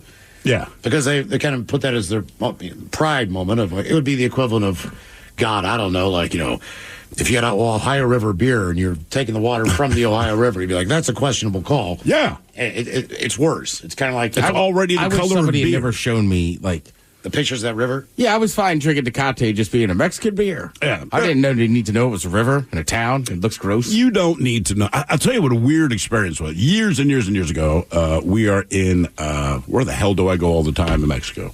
Mazatlan? Thank you, Mazatlan. Jesus, I couldn't think of the name. So the kids are younger, and we're on this beach. So the wife and I are kind of sitting on this retaining wall. Kids are splashing around in the ocean. And there's this family, and they just set up a makeshift booth, and we don't really know what they're doing it for. We think they're kind of like setting up their own picnic. Well, they're not. Kids go out with nets. They grab all these oysters. They come back, and they start shucking them. They got some hot sauce, and they're selling them to people on the beach. Super cheap, right? So my wife and I were watching this, and I'm like, do we do this? And she's like, look, they're eating them. Everyone on the beach is Mexican, and they're eating them. No one's getting sick, so they're probably okay. Turns out they were okay, all right? But the weird thing about it, I realized as they shuck them for us and they hand them to us, they're like 80 degrees. I've never had a warm oyster. Right? Anytime you get them in a restaurant, they're sitting on that bed of ice. They're generally kind of chill, maybe a little bit less than room temperature. These things were as hot as the sun, right? So they hand them to us, and I'm like, oh, no, man. So I used a lot of hot sauce just in case, and I thought maybe that would kill anything. We ended up being fine. We crushed oysters pretty much the rest of the But we probably each ate about 2 dozen oysters, but every single time we slurped one out of there, I'm like, it's so warm. It is like someone spit into my mouth. It is, man, but it's one of those things where you kind of just get over the hump. You know, I'm just like... It's just hard. It's like when I grew up, that was just a hard, fast rule. What, if it's only a warm eat oysters in months that end in R. Exactly. You don't eat them in the summer. Especially not warm. Actually, this may have been wintertime. I don't remember. It may have been one of the Christmas trips. I don't remember. But, I mean, it's like 85 degrees down there, man. And it's just, like I said, they were very good. They were very fresh. The only thing I couldn't get out of my head was all of these are warm. All of them. I've never had. And they had no ice anywhere to be seen. When I was down a couple weeks ago when I was in Africa on the safari. Sorry, just a good line. I asked the guide, I'm like, hey, man, what the hell's that ugly thing over there? He's like, oh, that's a wildebeest. That's my wife. And I was like, God damn, that's ugly. He's like, yeah. It's whatever. It is what it is. He's like, they're a little skirtish, but, it is what it is. He's like, God damn, that's ugly. But I took a couple pictures anyway. Go to dinner. What's a specialty? You have to make fun of the wildebeest that much. I'm not going to because I ate the damn thing for dinner because that's what was on the menu and it was frickin' delicious. Really? What's the closest thing you can compare back to the rule of if it's ugly as hell. If it's ugly, it's probably going to be tasty. It was the equivalent of a braised beef shoulder or like kind of more of a slow roast on just like basically fall apart with a fork. Okay. Probably been cooked for 5 or 6 or more hours. I mean, I only know them from everybody else eating them. I mean, I don't the Lions look at you and say, like, we've been trying to tell you this for obviously years. It's very lean, but it's also very tender. And it was also pull apart. So, with vegetable, it was basically you're eating a roast. What else? What other meats did you try when you were there? Ate a ton of snails because I had them. Okay. A kudo. What is a kudo? Type of fish. I ate basically impala. All right. All right, that's like deer. Yeah. Mm-hmm. That seems right. Does it taste venison-y at all? No. Oh, God, no. Entirely different? If it's there, it's not gamey. That is the weird thing about it. Huh. And I don't know what that is, if that's diet or what the deal is, but the ostrich was not gamey. Right. That ostrich, man, if you ever get a chance, they used to have it at El Gaucho. They took it off the menu. Right. Ostrich, honest to God, if you ever see that on the menu, please order it. It is the most delicious thing you can imagine. What's the closest you can compare it to? Chicken steak. Really? It's almost as if a breast of chicken were an actual steak. It bleeds in the middle. You can do Is it red? It is in the middle. Huh. It is. I don't want to think chicken and think red in the middle. I'd have to separate those two things. It's kind of steaky, but it's kind of poultry. It's a mix in between. But the flavor of it is just unbelievable. And another absurdly ugly animal that tastes delicious. Yeah. And I thought to myself when I'm there, look, I need to eat this. Yes, they had a sirloin steak if you wanted it. Yes, they had other options, pasta-wise and crap like that. But like, when am I ever going to roll into a place and they got wildebeest? So I'm going to guess never. I'm going to have to. I'm just like, if there's an African restaurant in town that has it, it just depends on. Obviously, Africa is a huge continent, so when you go to an African restaurant, it could be Ethiopian, it could be a lot of different things. So if they have it, Moroccan, but not South African, and I think that's fair, right? Because Like, if I go to Louisiana, it's not like I eat a ton of boudin or this or that or gumbo, but, like, if you're in some other place, they're I'm not with going to you. do it. Try there, eat what they eat. I'd be more comfortable on the continent of Africa than the continent of Asia. As far as weird things to try. You can say wildebeest, I go, all right, it's a mammal, I can make sense of this. Or you talk about the ostrich, it's a bird. But I'll say like those Thai, like food markets. And like you said, it's just deep-fried scorpion. It might be delicious, but it still looks like a scorpion. Or the deep-fried tarantula. I'm like, it might be good, but it's a tarantula on a stick. I have a harder time getting through that in my head than I do just looking at a piece of meat. When my daughter was teaching in Thailand, the street fairs, they serve bugs in giant woks in, say, like paella-sized pans. Yeah. That they're cooking outside. And they give it to you in a little popcorn bag. Mm-hmm. So you're basically just walking around eating crickets, grasshoppers. I had grasshoppers. We were in Mexico once, and the guy asked us at the end of our meal, so look, they'll be on the house. Do you guys want to try it? And this restaurant is next to, like, this town square. So me and my wife were like, F it. Because the guy even said, look, dude, it tastes like popcorn with tahini on it. It just looks like grasshoppers. Right. So he brought it out. It looks like grasshoppers. My kids looked at the bowl, and I always remember this one-word quote came out of my son's mouth. It said, nope. Got up and went to the town square. Would not come back until we finished it. What time will you never eat again because it sucked or it did you dirty? 206-803-ROCK. Hiring is a lonely business. Posting jobs, sifting through resumes, interviews with unqualified applicants, being ghosted. What if you could link with dozens of qualified candidates who are ready to work right now with just one connection? That's Express Employment Professionals. Find us at expresspros.com. One connection, the workforce you need. Problem solved. Express Employment Professionals. expresspros.com. Yeah, sure thing. Hey, you sold that car yet? Yeah, sold it to Carvana. Oh, I thought you were selling to that guy. The guy who wanted to pay me in foreign currency, no interest, over 36 months? Yeah, no. Carvana gave me an offer in minutes, picked it up, and paid me on the spot. It was so convenient. Just like that. Yeah? No hassle. None. That is super convenient. Sell your car to Carvana and swap hassle for convenience. Pickup fees may apply. Auto insurance rates are on the rise, which is why you should call Vern Fonk Insurance. Vern Fonk could save you up to 20% on your auto insurance. The pros at Vern Fonk will do all the work, comparing different plans to find you the best options. And they can insure you over the phone. One call to Vern Fonk could save you up to 20%. Call 206-408-5094. 206-408-5094. Remember to honk when you drive by Vern Fonk. Restrictions apply based on a Q3 2023 study of Vern Fonk insurance customers who reported saving when they switched. License number 1070622. Look, we're all human. We push-pull doors, we blow on ice cream to cool it down, and sometimes we forget to check our blind spots. That's why the 2025 Hyundai Tucson Hybrid offers class-leading advanced safety features.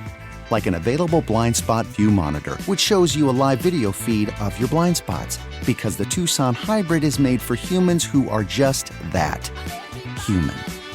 Visit HyundaiUSA.com or call 562-314-4603 for details. The brand new Grand Casino and Shoreline is now open. Step into the action with Vegas-style table games like Baccarat, Heads Up Hold'em Poker, Pai Gow, Blackjack, and High Card Flush. Feeling hungry? Feast on delicious Chinese, Vietnamese, and continental dishes plus breakfast favorites. Dine in or take out. And don't miss daily happy hours from 4 p.m. to 7 p.m. and 10 p.m. to midnight. Grand Casino and Shoreline off Aurora. Open daily from 9 a.m. to 4 a.m. Visit GrandCasinoGaming.com.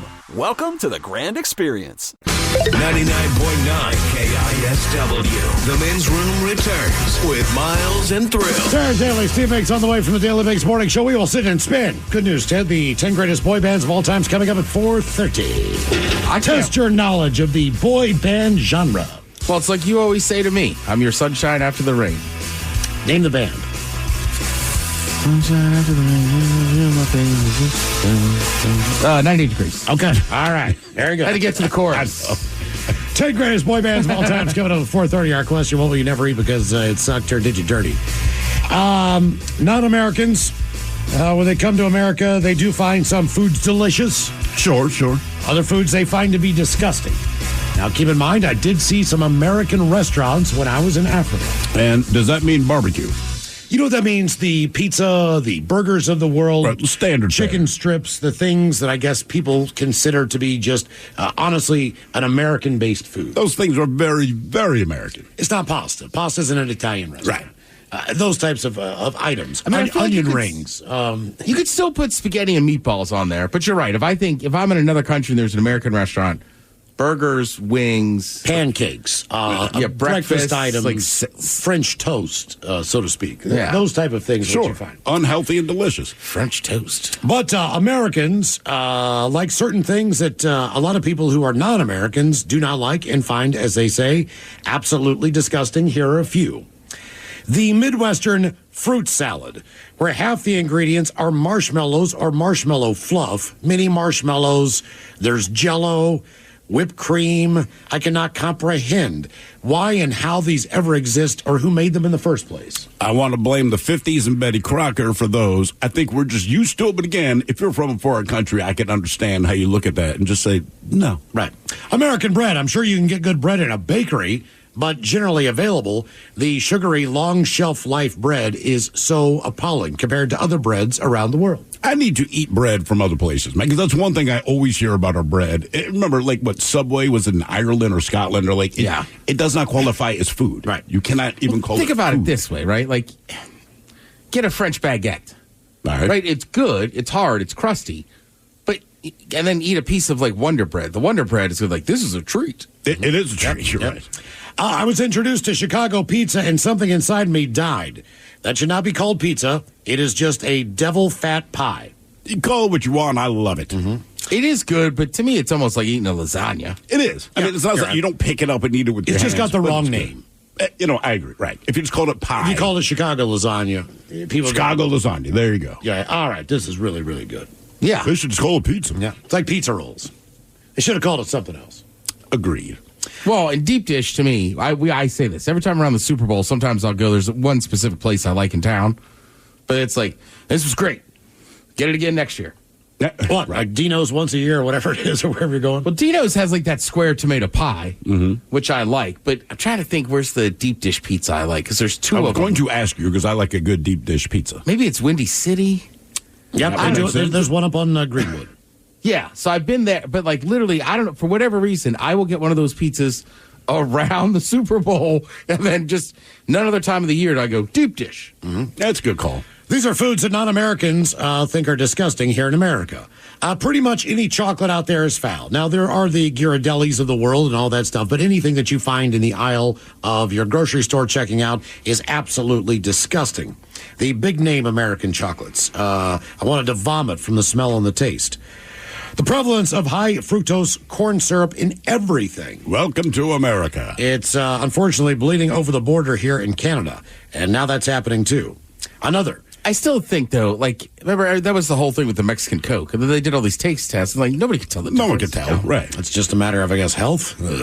I find biscuits and gravy to be absolutely disgusting. Shut your mouth and give me the rest of your biscuits and Do gravy. like biscuits and gravy. However, this person says, I would like to counterbalance that by adding how crazy delicious the good cornbread is. Why on earth has that not become a staple here in Europe?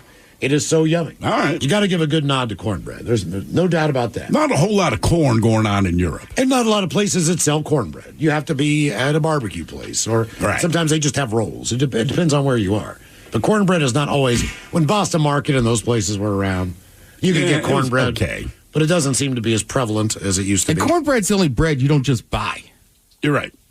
Yeah, you can't. Yeah. You got to, like, make it or something. But, like, you know, even in that nice little bakery section of the grocery store, like, not with the other breads. Oh, of course. But, like, where your baguette is and stuff. Like, there's never just a pan of cornbread.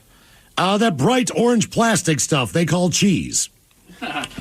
Boiled peanuts. I will always stick up for American cheese on burgers and breakfast sandwiches. I will stick up for American cheese. I will not stick up for Kraft singles. Because if you get just like American cheese, typically it's kind of white, and I still don't like it, but it tastes like cheese. Or Kraft singles to me just taste like vegetable oil. They do, but I just think that's where they belong. Every time we drove through South Carolina, my wife had to stop and buy boiled peanuts. The stench was so bad, I have to roll the windows down. I love boiled peanuts. So does his wife, and he can't stand it. Cincinnati chili, what in the hell is that? Pancakes. What's the point of drowning a stack of those in syrup and calling it breakfast? They're good. Interesting. I hate Scrabble. There's a reason the word crap is in the middle of it. That's such a specific area. It really is. Candy corn. Another ranch dressing. Once had a pizza in America and it had ranch dressing on it. Dressing doesn't really exist in Europe, and it's this weird, salty, fatty mayo that does not belong on pizza or just inside a human body, for that matter. Another person says they're desserts. I lived there for 3 years. The amount of sugar they dump into the desserts is mind-blowing. They look great, but they're just sweet as hell. That's what we call dessert here, friend. A couple more of stuff that people who are non-Americans don't like as far as American food. That Thanksgiving dish Americans love with marshmallows on top of sweet potatoes. Yeah. It sounds and looks disgusting. You needed to taste it, though. It does not look great. I admit that. It looks like a dog turd with marshmallows on it, but it tastes tremendous. Candied yams. I mean, that's hard to beat. It really is. The obsession with anything deep fried. There's some good things, but don't get me wrong, but everything is not good deep fried. And finally... Who's that from? That can't be an English person because they fry everything in those chip shops. They have to. Mm-hmm. And finally, the thought of peanut butter and jelly. Together, it just seems terrible. Oh, you're so wrong. Delicious combo. Our question, will you never eat again because it sucked, or did you dirty? 206-803-ROCK. Hello, Jeff. Welcome to the men's room. Hola. Hola. So the common table mushroom or white mushroom, my wife worked for a doctor's office, and we were at a work party, and the head doctor was just popping in her mouth, and she goes, you know what's funny? The closest thing to this on Earth, the closest genetic thing to the common table mushroom is a vaginal yeast infection. Oh, God. So did that swear you off mushrooms? Yeah, I can't even, even if mushrooms come on a pizza, I can't pick them off and eat the pizza. I haven't had a mushroom in 20 years. I just can't stand the sight of it. And that's because of this doctor. Yeah. And a few years ago, I was like, shit, that can't be right, because so many people just love it. And so I went and did some deep dive Googling, and there's one random document by someone who did some genetic analysis. And it was right there in a published paper from a college. Well, here's the thing about a mushroom, right? And I could be wrong, but I do not believe there's another fungus that we voluntarily eat. No. I mean, it's a fungus. So whatever it's related to... Blue cheese is not really a fungus. Right. But whatever a mushroom's related to is not going to be pleasant in your mind because it's fungus. Granted, yeast infection might not be the top thing you want to hear, but again... It's a fungus. Look, I do like mushrooms a lot. I do too. I had some mushrooms last night. But for whatever reason, unpopular opinion, I know I'm going to catch hell on this, I don't believe it belongs on pizza. I think it's my least favorite thing that I normally would eat. I think it depends. If it's a canned mushroom, I don't mind it on pizza. If it's the fresh ones, it seems to dry the pizza out. Well, yeah, because now it's just this piece of rubber, and it doesn't have enough taste to make up for it. But if it's canned mushroom, it's been marinating in whatever slop they put it in the can, it's fine, right? But yeah, if you just cut a mushroom and put it on pizza, especially if you put it on before you cook it, you just dry them out, they're all curled up and all that. So I don't mind mushrooms on pizza because I don't have enough taste, but I don't want a fresh mushroom. But again, it's a fungus. To me, at that point, don't do DNA testing on it. I don't want to know what it's related to because you know what it's related to? Other fungi. But he said just the common white mushroom. So does that include portobello mushrooms or shiitake mushrooms? Or I would, if you qualify as a mushroom, I got to think you're all cousins. So at that point, you're all related to yeast infection over there. But it's also the equivalent of if you forage. There's a fine line between bringing in a really good haul and killing someone or making them extremely sick. Sure.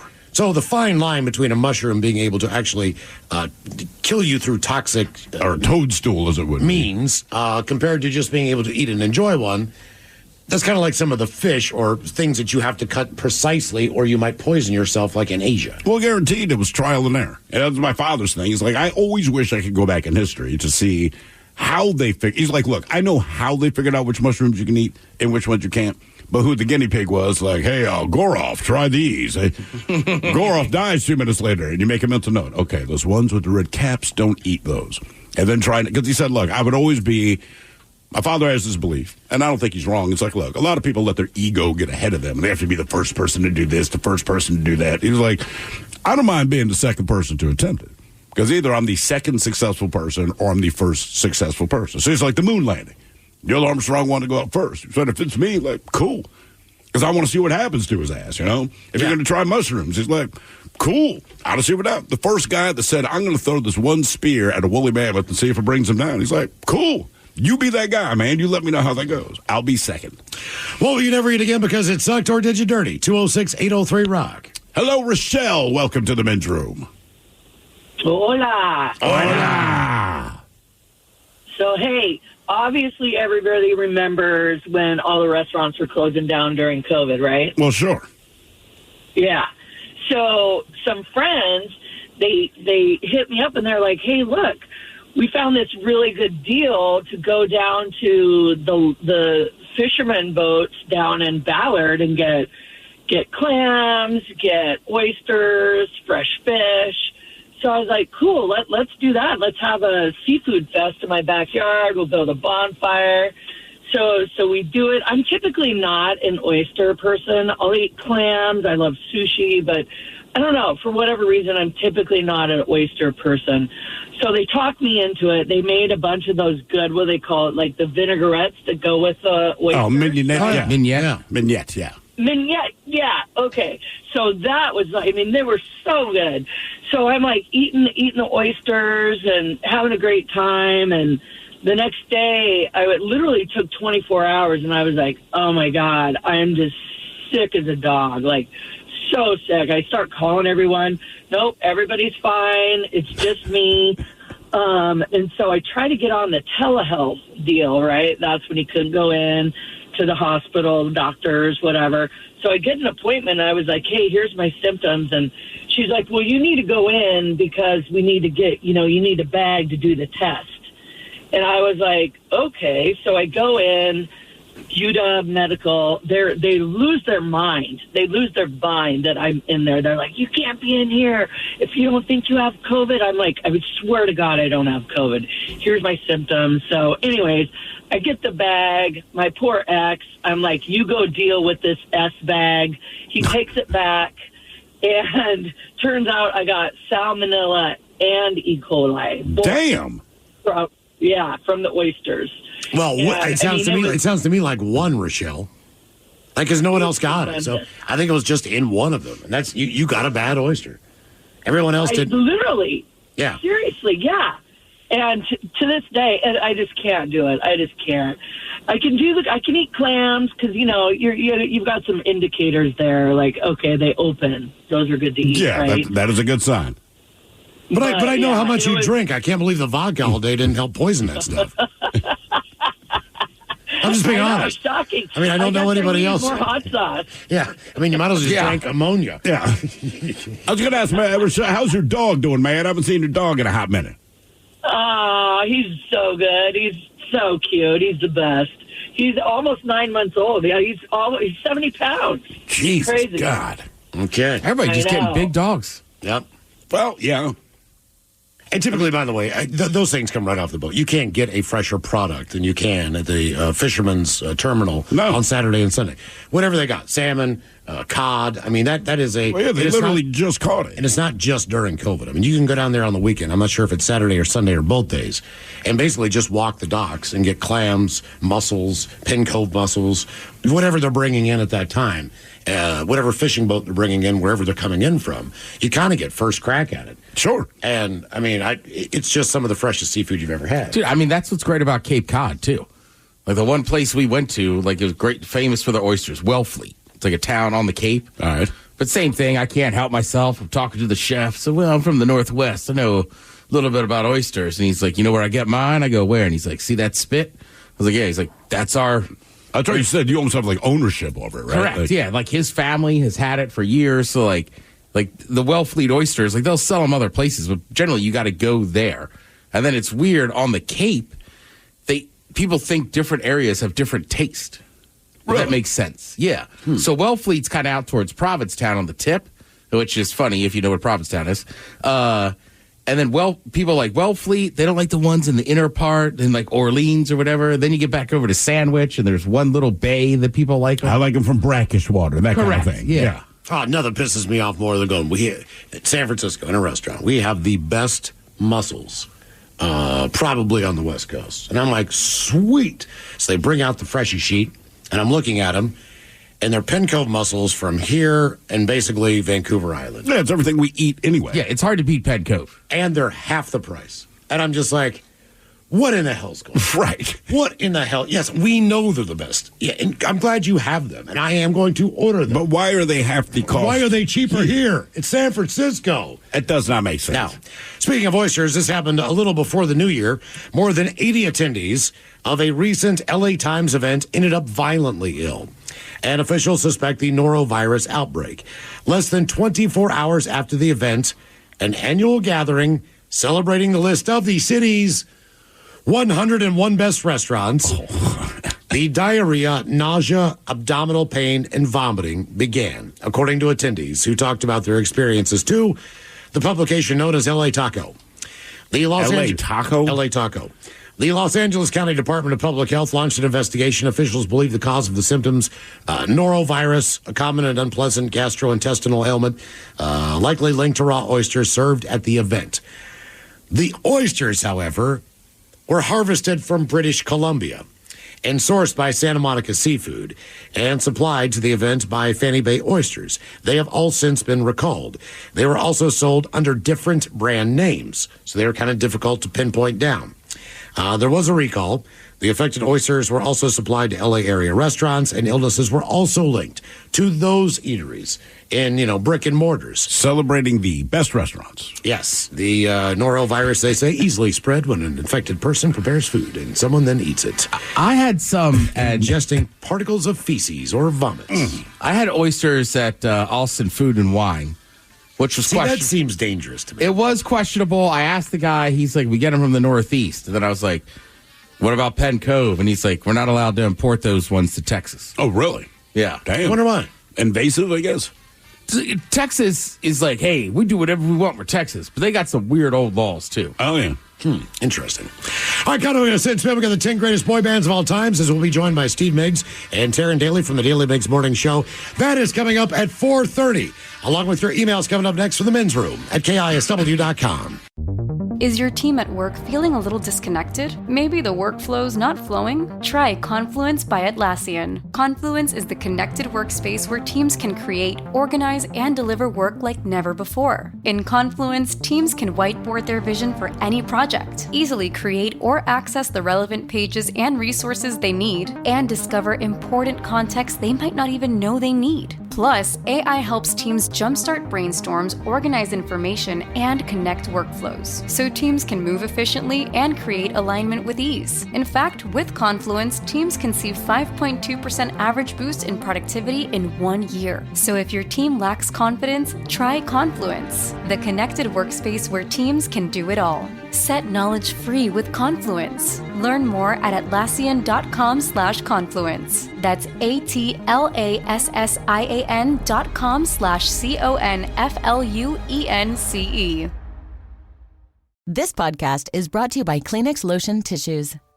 You can't predict sick days, but with Kleenex Lotion Tissues, you can be better prepared for them while helping keep your skin healthy. Whether it's a surprise sneeze or a stuffy nose, it's always good to have something gentle on hand. Kleenex Lotion Tissues moisturize to help prevent skin irritation while you're battling those unwanted cold and flu symptoms. It's extra care when you need it most. I mean, why not have one less thing to worry about when you're not feeling your best? For whatever happens next, grab Kleenex. Presented by T-Mobile, the official wireless partner of Odyssey Sports. With an awesome network and great savings, there's never been a better time to join T-Mobile. Visit your neighborhood store to make the switch today. College holds a mythic place in American culture, but there are stories you won't hear on the campus tours. The higher-ups are concerned about one thing, and that is avoiding scandal. I'm Margot Gray. On the new podcast, Campus Files, we cover everything from rigged admissions to the drama of Greek life and student protests. Listen to and follow Campus Files, an Odyssey original podcast. Available now on the free Odyssey app and wherever you get your podcasts. Dreaming of a 6-night getaway to paradise? Escape to the islands of Tahiti and Moorea with Air Tahiti Nui, the world's most immersive travel experience. This all-inclusive vacation package is designed to take you to a tropical haven, starting with nonstop flights from Los Angeles or Seattle to Tahiti. From the vibrant cabins to the warmth of our Polynesian crew, you will be transported to Tahiti from the moment you step on board. Your package includes luxurious hotel stays, ensuring that your experience is as comfortable as it is enchanting. Start each day with a delicious Polynesian breakfast. Enjoy exciting excursions that showcase the beauty and culture of the islands, and take advantage of convenient transfers that make your trip seamless from start to finish. All of this begins at just $26.95 per person. Whether you're looking to explore crystal clear waters, unwind on pristine beaches, or immerse yourself in rich Polynesian culture, Tahiti and Moorea offer endless possibilities for both adventure and relaxation. Call 1-877-468-2448 now to book your Tahiti and Moorea escape. Lovers wants to know, ever forget Valentine's Day in the past? Need to make up for it? Do it and them right this time with the perfect pleasure present from Lovers stores. Whether you're looking for spicy toys, alluring lingerie, or exciting accessories, Lovers has it all. Save 20% when you mention unforgettable at one of our 18 Western Washington locations. Offer valid with free Lovers Afterglow Rewards membership until February 28th. Some exclusions apply. What's up? It's your boy, the Ted Smith. When that pipe starts to trickle and you're in a real pickle, call Pinky. When that burst pipe starts to smell ripe, call Pinky. When your water heater's shot and it won't get hot, call Pinky. When you get home to a flood, call your best bud. Pinky's Plumbing to the rescue. No job is too big or too small. Pinky's does it all. So when your plumbing backs up and things get stinky, call Pinky's. Pinky'sPlumbing.com.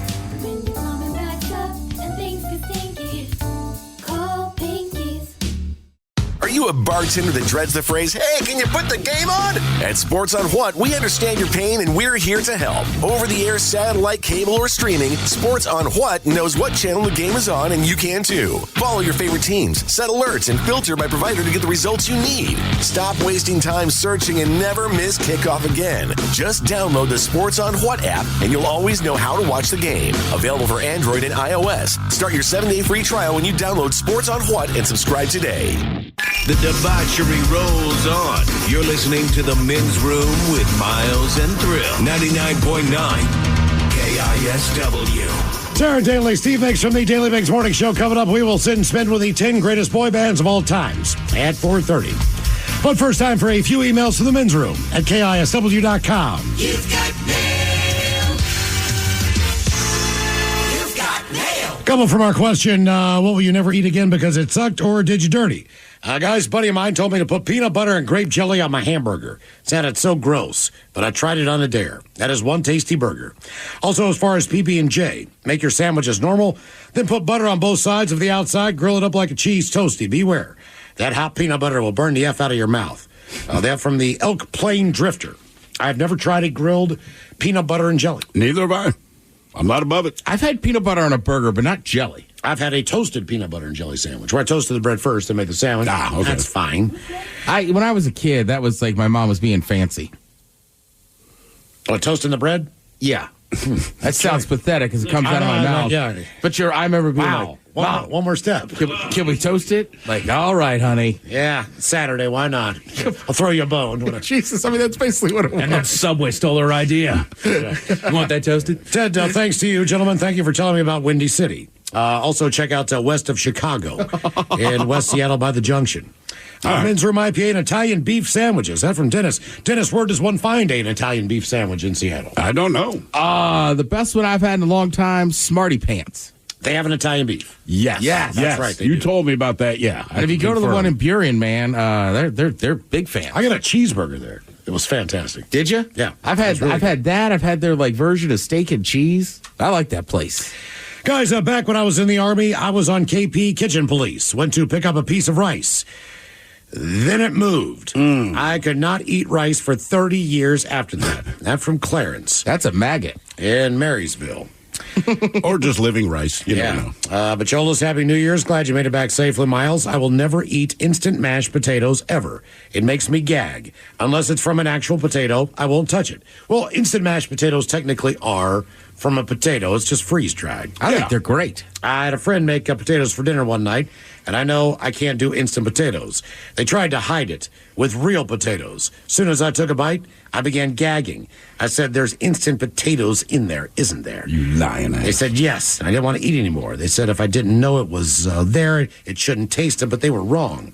I had to throw it out. That from Kevin in Linwood. You know when you're having instant mashed potatoes. I can taste it because I grew up on it. Yeah, I know the taste. They don't bother me, but I definitely recognize it. I don't mind it. Like Izel's has instant mashed potatoes. I think they're great. I buy those little individual instant mashed potato packets all the time, where you maybe a cup and a half of boiled water and throw those in there. I think they're great. Dude, I have a buddy that is a very good cook and everything. He swears by instant mashed potatoes. He makes everything by hand except the mashed potatoes. It's just so easy. Yeah. Potatoes are processed. Oh, let's get on the birthdays. Guys, today is my youngest daughter, Sierra, pronounced Squirt's 27th trip around the sun. Can you give her a Leroy Jenkins, some green beans, and a fart montage? Stay fresh, my friends. That from Jeffro. Let's do this. Green bean. What? Green bean. Okay. Green bean.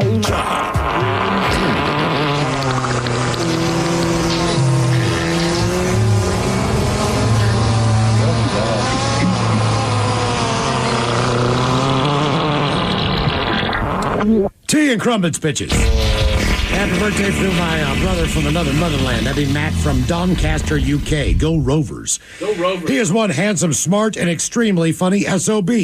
So, can he get a Your Penis is Too Small, a fish sandwich quartet, and Coach Ted on dealing with the general public? Cheers, Matty boy. See you in March. That from Mark. Can I get a fish sandwich? Oh, you know I gotta eat right. Well, brother, can I have a fish sandwich? You put the cheese and the tartar on the side. Oh, I wanted some dad jokes, too. All right, I'm not positive where Doncaster is, but I've been watching a lot of accents in England. I think this is what you do. You're 27. How do you deal with the general public? Start talking like a road band or whatever you call them. Just real aggressive. Like, you're looking like a little bitch, isn't it? You just finish everything with isn't it. Isn't it, yeah. Some dad jokes for you there. Well, let's see here, guys. If I have a blind date, how can she see me? I have to admit, though, with these jokes, I have been accused of plagiarism. Oh, yeah? Yes. Their words, not mine. Subtle. I like it. When you die, what part of you dies last? When you die, what part dies last? I don't know. Your soul. Pupils. They dilate. I dilate, yes. Well done. Did you guys hear about the stutterer who died in prison? No. Stutterer died. No. He didn't finish his sentence. Here's one Michael get. How does the man on the moon get his haircut? How does the man on the moon get his haircut? Man on the moon get his haircut? I got it. What is it? He buzzes it. No, he clips it. Oh, he Buzz works. Buzz works. Buzz works. Yeah. And one more, guys. Whenever I think of the 80s, I always think of a boom box. Oh, yeah? Okay. But that's just a stereotype. That's a good one. All right, guys. Here you go. Happy, happy, happy birthday. Happy, happy, happy birthday. Happy, happy, happy birthday to you, to you, to you. Ya's a Dirty Germans brought to you by Men's Room Original Sausage. Available through Uli's World Famous Sausage, mensroomlive.com, and other fine retailers. Schweinefleisch. What is... Dax, are you? Tracking all our cars on Carvana Value Tracker? On all our devices? Yes, Kristen, yes I am. Well, I've been looking for my phone for... In Dax's domain, we see all. So we always know what our cars are worth. All of them? All of them. Value surge, trucks up 3.9%. That's a great offer. I know. Sell? Sell. Track your car's value with Carvana Value Tracker today. Hiring is a lonely business. Posting jobs, sifting through resumes, interviews with unqualified applicants, being ghosted. What if you could link with dozens of qualified candidates who are ready to work right now with just one connection? That's Express Employment Professionals. Find us at expresspros.com. One connection, the workforce you need. Problem solved. Express Employment Professionals. expresspros.com. Plug in a Hyundai EV and the extraordinary happens. From the charge time and range in the Ioniq 5 and 6 to the adventurous spirit of the Kona Electric to the 601 horsepower Ioniq 5N. Hyundai EVs make the extraordinary electrifying. There's joy in every journey. EPA estimated 303-mile driving range for 2024 Ioniq 5 SE SEL Limited rear-wheel drive and 361-mile driving range for 2024 Ioniq 6 SE long-range rear-wheel drive with fully charged battery. Actual range may vary. Visit HyundaiUSA.com or call 562-314-4603 for more details. 99.9 KISW. The shenanigans continue. This is the Men's Room with Miles and Thrill. All right, Dakota, at 5:08, we will drink and toast for the shot of the day. And we do have your headlines on the way at 5:50. But first, quick check with Mike Honk and some of the stories and headlines he is not working on. Well, thank you, Miles. A Chinese firm is testing a new supersonic jet prototype that can fly from New York to London in less than 2 hours. Damn. Okay. That's pretty speedy. How long is that flight normally? Does anybody know? About 5 hours. 4.5 to 5 hours. Okay, that's a considerable cut down then. Yeah, I mean, you cut it in half. Right. Exactly. Which they do that everywhere. Yeah, no kidding. If we can just keep that going, that'd be awesome. There's a media site that did a full piece about the Walmart logo update that's just a little bit too deep of a dive. I don't know if you guys saw this one. It's just... It looks like a yellow anus. Yeah. And basically... I mean, it always looked like a yellow anus. It's like they refined it to make it look more like a yellow anus. Right. And the website is called Boing Boing, and they've got the greatest headline of it. I don't know that I can read it. I don't want to attempt to read it. But just basically, like you said, it looks like an anus. It just looks like... things might have. I just don't understand how it looks that much different. They just kind of fattened so if you know the Walmart logo, it's like, 5 or 6 kind of spokes in a circle? Correct. Which looks like an anus, like if your kid drew the sun kind of thing. They just kind of fattened the spokes a little bit so that it looks more anusy. Yeah, right. Then as they say, I also don't know that people shop at Walmart because of the logo. They don't. I mean, I might go now. But that's it. They shop at Walmart because of the motorized scooters, Ted. Yeah, it's cheap. It's there. It has everything. They have some exclusive brands. Yeah. Do they? Yeah. I mean, stuff that's only sold in Walmart. Like when AC/DC put out, I don't know if it was their last album or the album before. There was one, yeah. Their only retail release was at Walmart. They've got like 4 or 3 things that are Cinnamon Toast Crunch that you can only get at Walmart. Right, only at Walmart. Whatever their other crap is. Oh, some of that stuff. Yeah. You're absolutely correct. Mm-hmm. That's how they get you, man. Oh, yeah, dude. They look awesome. The latest fetish trend in the UK is something called castlecore. I've heard of this. Have you? Yeah. So where you have sex in a castle? No, you basically wear all the old school stuff, so you're A kind lot of Renaissance style stuff. You're choking yourself. And, I mean, as far as like a chastity belt and then as Do far you need as all that to get horny, man? I'm just like, look, tell me you want to have sex, get naked, I'm in. well, basically, and then they're like the toys are medieval looking figurines. I don't feel like medieval and sex toys should be 2 things that we put together. or it looks like it came off of a dragon. Okay. Yeah. Stuff Wow. like that. Okay, my girl. Oh yeah. Well, you know, yeah, that was an ogre right there. I mean, I guess I could be your troll. There you go. There you go. You can do your Gollum, see if that gets them all hot and sweaty. Gollum after midnight. She takes her pants off. Gollum after midnight. Pay-per-view event. You freak. How long do you think Gollum went without having sex? Ooh. Based on his looks. I don't know, man. He had the ring for a minute there. Oh, he never washed his hands. We don't know that. He may have been very sanitary. The stink factor on that guy would be a little much. We don't know if, like some weird goblin thing got in there and just got freaky with Gollum for a minute there. Yeah, he might use Old Spice. You don't know. I doubt it. Scratch and sniff Gollum. What happens in the Misty Mountains stays in the Misty Mountains, man. Yeah, that wasn't missed.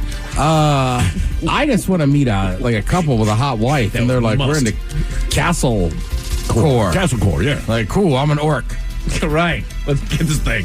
We should tell Castle about this. You might be like, I'm the man. I know, right? As soon as I read that, I was like, all right, they like our boy Castle. Oh, your sex toy looks like Ryan Castle. Oh, Jesus. I feel like if I was into the castle core fetish, it'd mainly just be the woman feeding me grapes. All right. Like an old king. You're just eating. Are you getting fanned with a palm leaf? Right. Miles, you know what I'm talking He's about. on the big gold lounger. He's wearing a toga. He's got the, grape leaves on his head for whatever reason. Yeah. Every 4 hours, I require one old-fashioned. Yeah. Not the drink. Correct. Except on Sundays, where it's every 2 hours.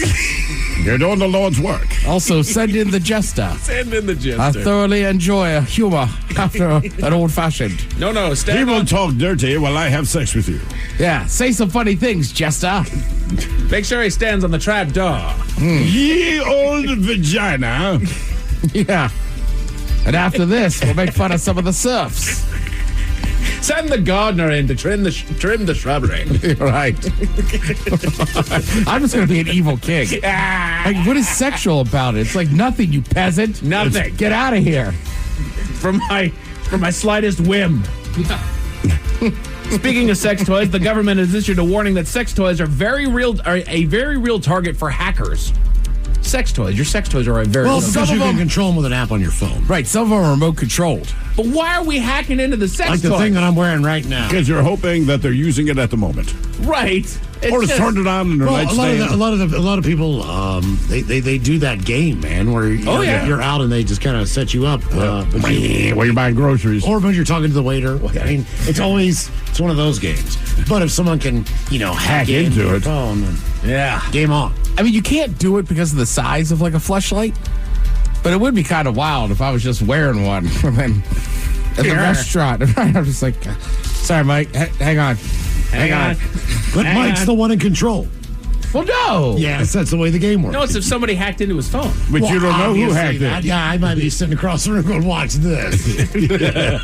As soon as that waitress comes up. That guy's got one on right now, I can tell. But that got me wondering, what other stuff can they hack into? The Men's Room Top 10. Got me wondering.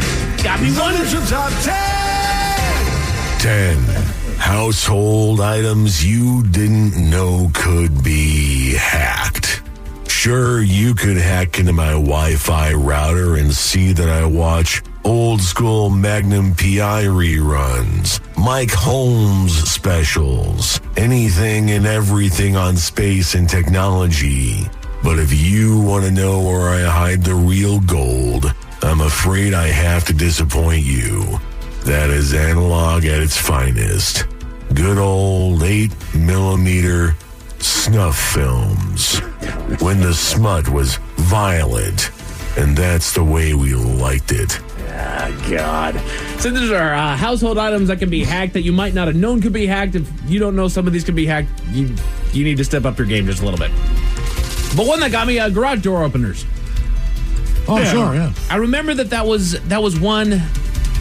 I think that was one that they cautioned people about, that there might be somebody stationed outside your house, and then they'll have some sort of a signal stealer interceptor. Right. That when you fire the signal from your car or whatever, then it'll be able to hack. Yeah, it's the same thing that your car uses to identify that unit, so you can sometimes just make that a hard feature in your car. Yes.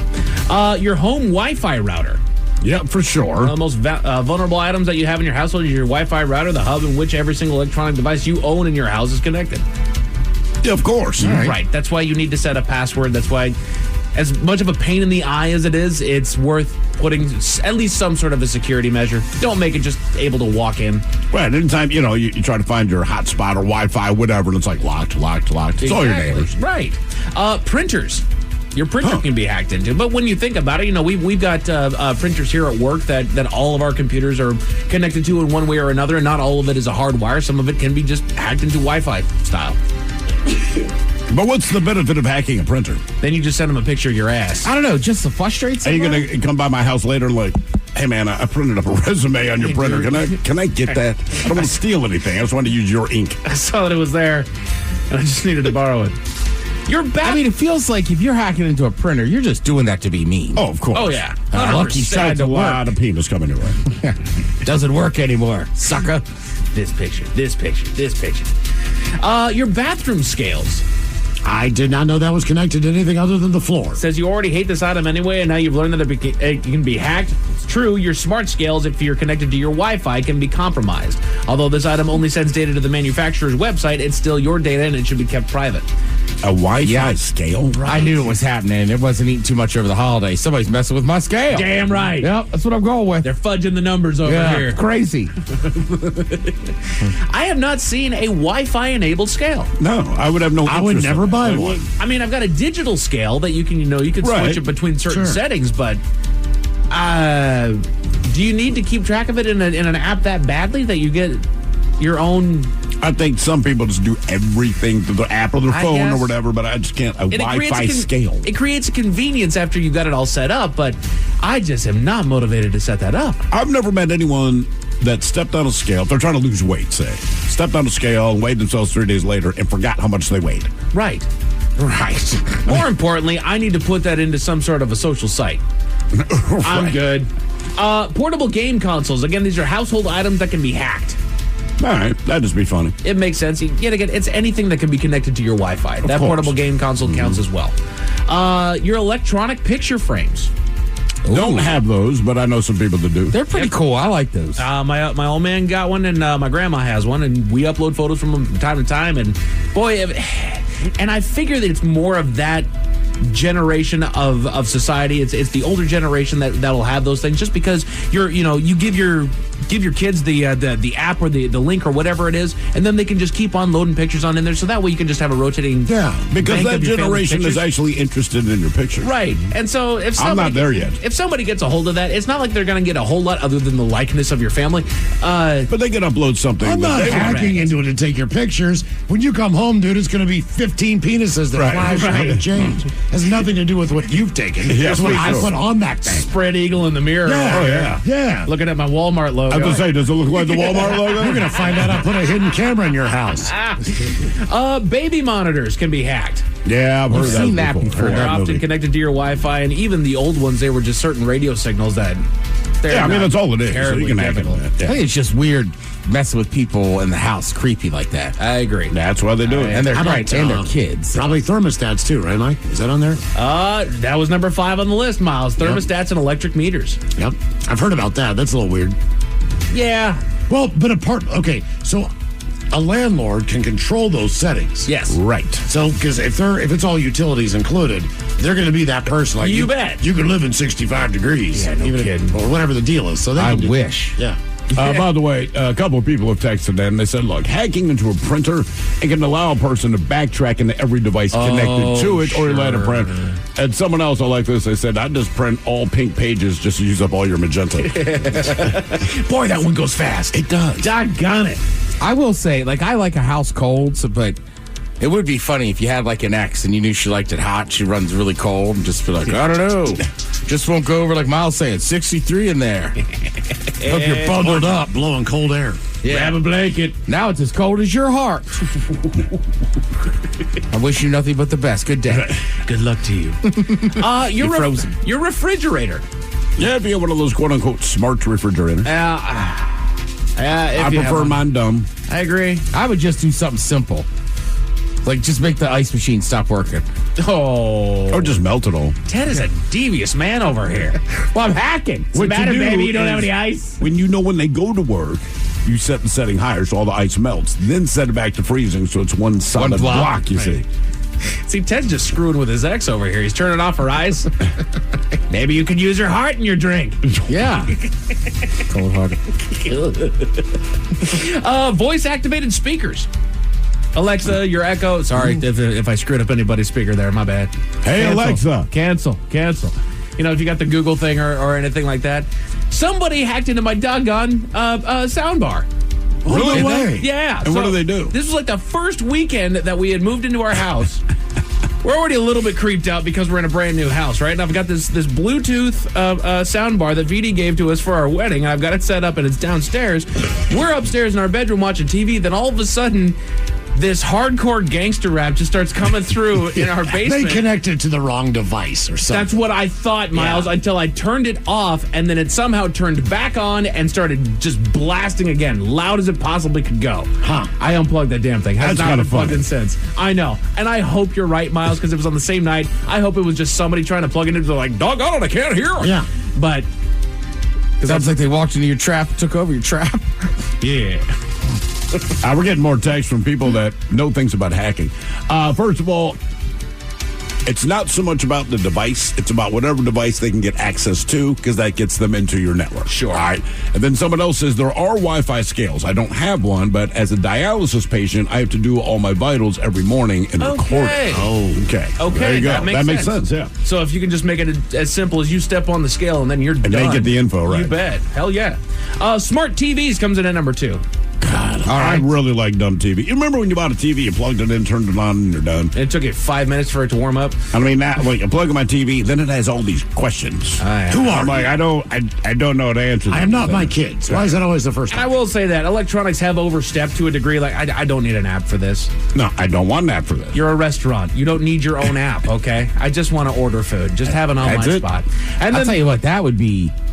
I don't know what kind of attack I'd call it, but if you hacked into, like, America's TVs on, like, Super Bowl Sunday, people would freak out. Yes, sir. They've gone too far. Too much. It's Puppy Bowl on every channel. But then the number one household item that can be hacked, and again, if you didn't know this, you're a little bit on the naive side, security cameras. Well, sure. That Ring camera that you've got outside, any other surveillance that you've got going on, what do you know? It can be hacked. It's probably your government. Or aliens. Or aliens. One of the two. It's all a simulation anyhow, man. Who gives a crap? Yeah, birds aren't real. Fake pandas, fake birds. It's just a dude in a costume. Giraffes ain't real. Porch pirates. Just some tall brother walking through there. That's all it is. Put on a costume, fool everyone. That's how he gets left alone walking through the savannah. He just dresses up. Miles didn't see one real animal on the safari. No. His brother's laying in costume. Everybody was an inflated dinosaur. You basically were in Westworld. Right. It's all animatronic, man. You didn't do anything illegal, did you? Nope. Nothing's really legal there. We're illegal. A man in Virginia paid a woman for sex, but you won't believe what happened when he got out of the shower, Miles. What did happen when he got out of the shower? Tell you all about it at 5:50. Thank you, sir. Headlines are coming up at 5:50. In the meantime, have we made it to drinking time? Somebody out there deserves to be recognized. And the men's room knows just who it is. So to you, we say, bottoms up, sailor.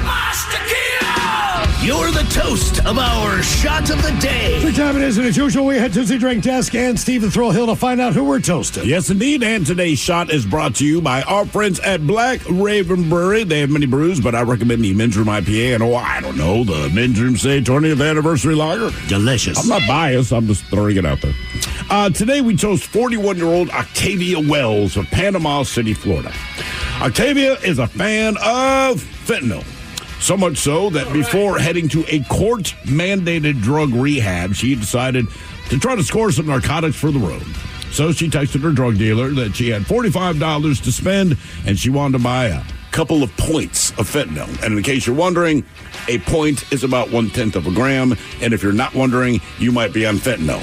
Anyway, Octavia, she drove to you'll appreciate this, Ted, the Tom Thumb convenience store to meet her dealer. Don't do that to Tom Thumb. Hey, man, that's where she went to meet her dealer, but she was met instead by police officers, namely Special Investigator Stephen Pettyjohn. Now, Octavia and Officer Pettyjohn, they had interacted before, and for reasons they have not disclosed, she had his number in her phone under the nickname PJ. Her drug dealer goes by TJ, and unfortunately, she texted the cop about her drug request, not her drug dealer. Anyway, she was, in fact, arrested. They're very familiar with her. In fact, they already let her out of jail. They just said, look, we know what you're up to. You have one felony and 2 misdemeanors. That's what we're charging you with. So I'm going to let your ass out of jail. She has to go back, I believe, early February for a court case. Well, look, she was going to go back either way because she was. But this was drug rehab. This was not jail. Right, but I'm just saying, I'm pretty sure if you go to drug rehab and you pee dirty, I would think that would just automatically throw her back in jail.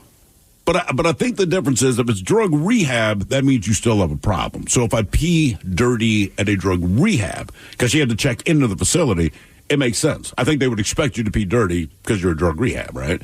If you've gone long enough that you're peeing clean, you don't need to be here necessarily. Yeah. So I think she was like, look, I'm going to go for one last ride. Of course, I'm going to pee dirty. Why else would I be in drug rehab? But unfortunately, she hit up PJ, the cop, not TJ, the drug dealer. Oops. Yeah, I want to separate those a little bit. And again, they did not specify why she had his number in the phone. Either way, let's drink. We pour this booze and we drink this booze because we think it's yummy. Yummy! So over the tongue and down the throat to party in our tummies. Down the hola, bichola. Let's get a contest on the line for Profile This now. 206-803-ROCK. Profile This is next. The brand new Grand Casino and Shoreline is now open. Step into the action with Vegas-style table games like Baccarat, Heads Up Hold'em Poker, Pai Gow, Blackjack, and High Card Flush. Feeling hungry? Feast on delicious Chinese, Vietnamese, and continental dishes, plus breakfast favorites. Dine in or take out. And don't miss daily happy hours from 4 p.m. to 7 p.m. and 10 p.m. to midnight. Grand Casino and Shoreline off Aurora. Open daily from 9 a.m. to 4 a.m. Visit GrandCasinoGaming.com. Welcome to the Grand Experience. Is your team at work feeling a little disconnected? Maybe the workflow's not flowing? Try Confluence by Atlassian. Confluence is the connected workspace where teams can create, organize, and deliver work like never before. In Confluence, teams can whiteboard their vision for any project, easily create or access the relevant pages and resources they need, and discover important context they might not even know they need. Plus, AI helps teams jumpstart brainstorms, organize information, and connect workflows, so teams can move efficiently and create alignment with ease. In fact, with Confluence, teams can see 5.2% average boost in productivity in 1 year. So if your team lacks confidence, try Confluence, the connected workspace where teams can do it all. Set knowledge free with Confluence. Learn more at Atlassian.com/Confluence. That's ATLASSIAN.com/CONFLUENCE. This podcast is brought to you by Kleenex Lotion Tissues. You can't predict sick days, but with Kleenex Lotion Tissues, you can be better prepared for them while helping keep your skin healthy. Whether it's a surprise sneeze or a stuffy nose, it's always good to have something gentle on hand. Kleenex Lotion Tissues moisturize to help prevent skin irritation while you're battling those unwanted cold and flu symptoms. It's extra care when you need it most. I mean, why not have one less thing to worry about when you're not feeling your best? For whatever happens next, grab Kleenex. Auto insurance rates are on the rise, which is why you should call Vern Fonk Insurance. Vern Fonk could save you up to 20% on your auto insurance. The pros at Vern Fonk will do all the work, comparing different plans to find you the best options. And they can insure you over the phone. One call to Vern Fonk could save you up to 20%. Call 206-408-5094. 206-408-5094. Remember to honk when you drive by Vern Fonk. Restrictions apply based on a Q3 2023 study of Vern Fonk Insurance customers who reported saving when they switched. License number 1070622. Presented by T-Mobile, the official wireless partner of Odyssey Sports. With an awesome network and great savings, there's never been a better time to join T-Mobile. Visit your neighborhood store to make the switch today. Escape to paradise with a relaxing 6-night stay in the iconic islands of Tahiti and Moorea. Enjoy an all-inclusive nonstop flight to Tahiti from Seattle or Los Angeles on Air Tahiti Nui, the world's most immersive travel experience. From the vibrant cabins to the warm and welcoming crew, you will be transported to Tahiti from the moment you step on board. This dream getaway also includes beautiful accommodations, excursions, daily breakfast, all transfers, and more, starting at just $26.95 per person. Call 1-877-468-2448 to book yours today. Lovers wants to know, ever forget Valentine's Day in the past? Need to make up for it? Do it and them right this time with the perfect pleasure present from Lovers stores. Whether you're looking for spicy toys, alluring lingerie, or exciting accessories, Lovers has it all. Save 20% when you mention unforgettable at one of our 18 Western Washington locations. Offer valid with free Lovers Afterglow Rewards membership until February 28th. Some exclusions apply. What's up? It's your boy, the Ted Smith. Slow drain being a pain? Call Pinky. That pipe's being a little leaky? Call Pinky. When the toilet won't flush and you're in a rush? Call Pinky. When your shower lost all its spray power? Call Pinky. When your sink's on the blink? Call Pinky. Pinky's Plumbing promises to lick all your plumbing problems quick. So when your plumbing backs up and things get stinky, call Pinky's. Pinky'sPlumbing.com.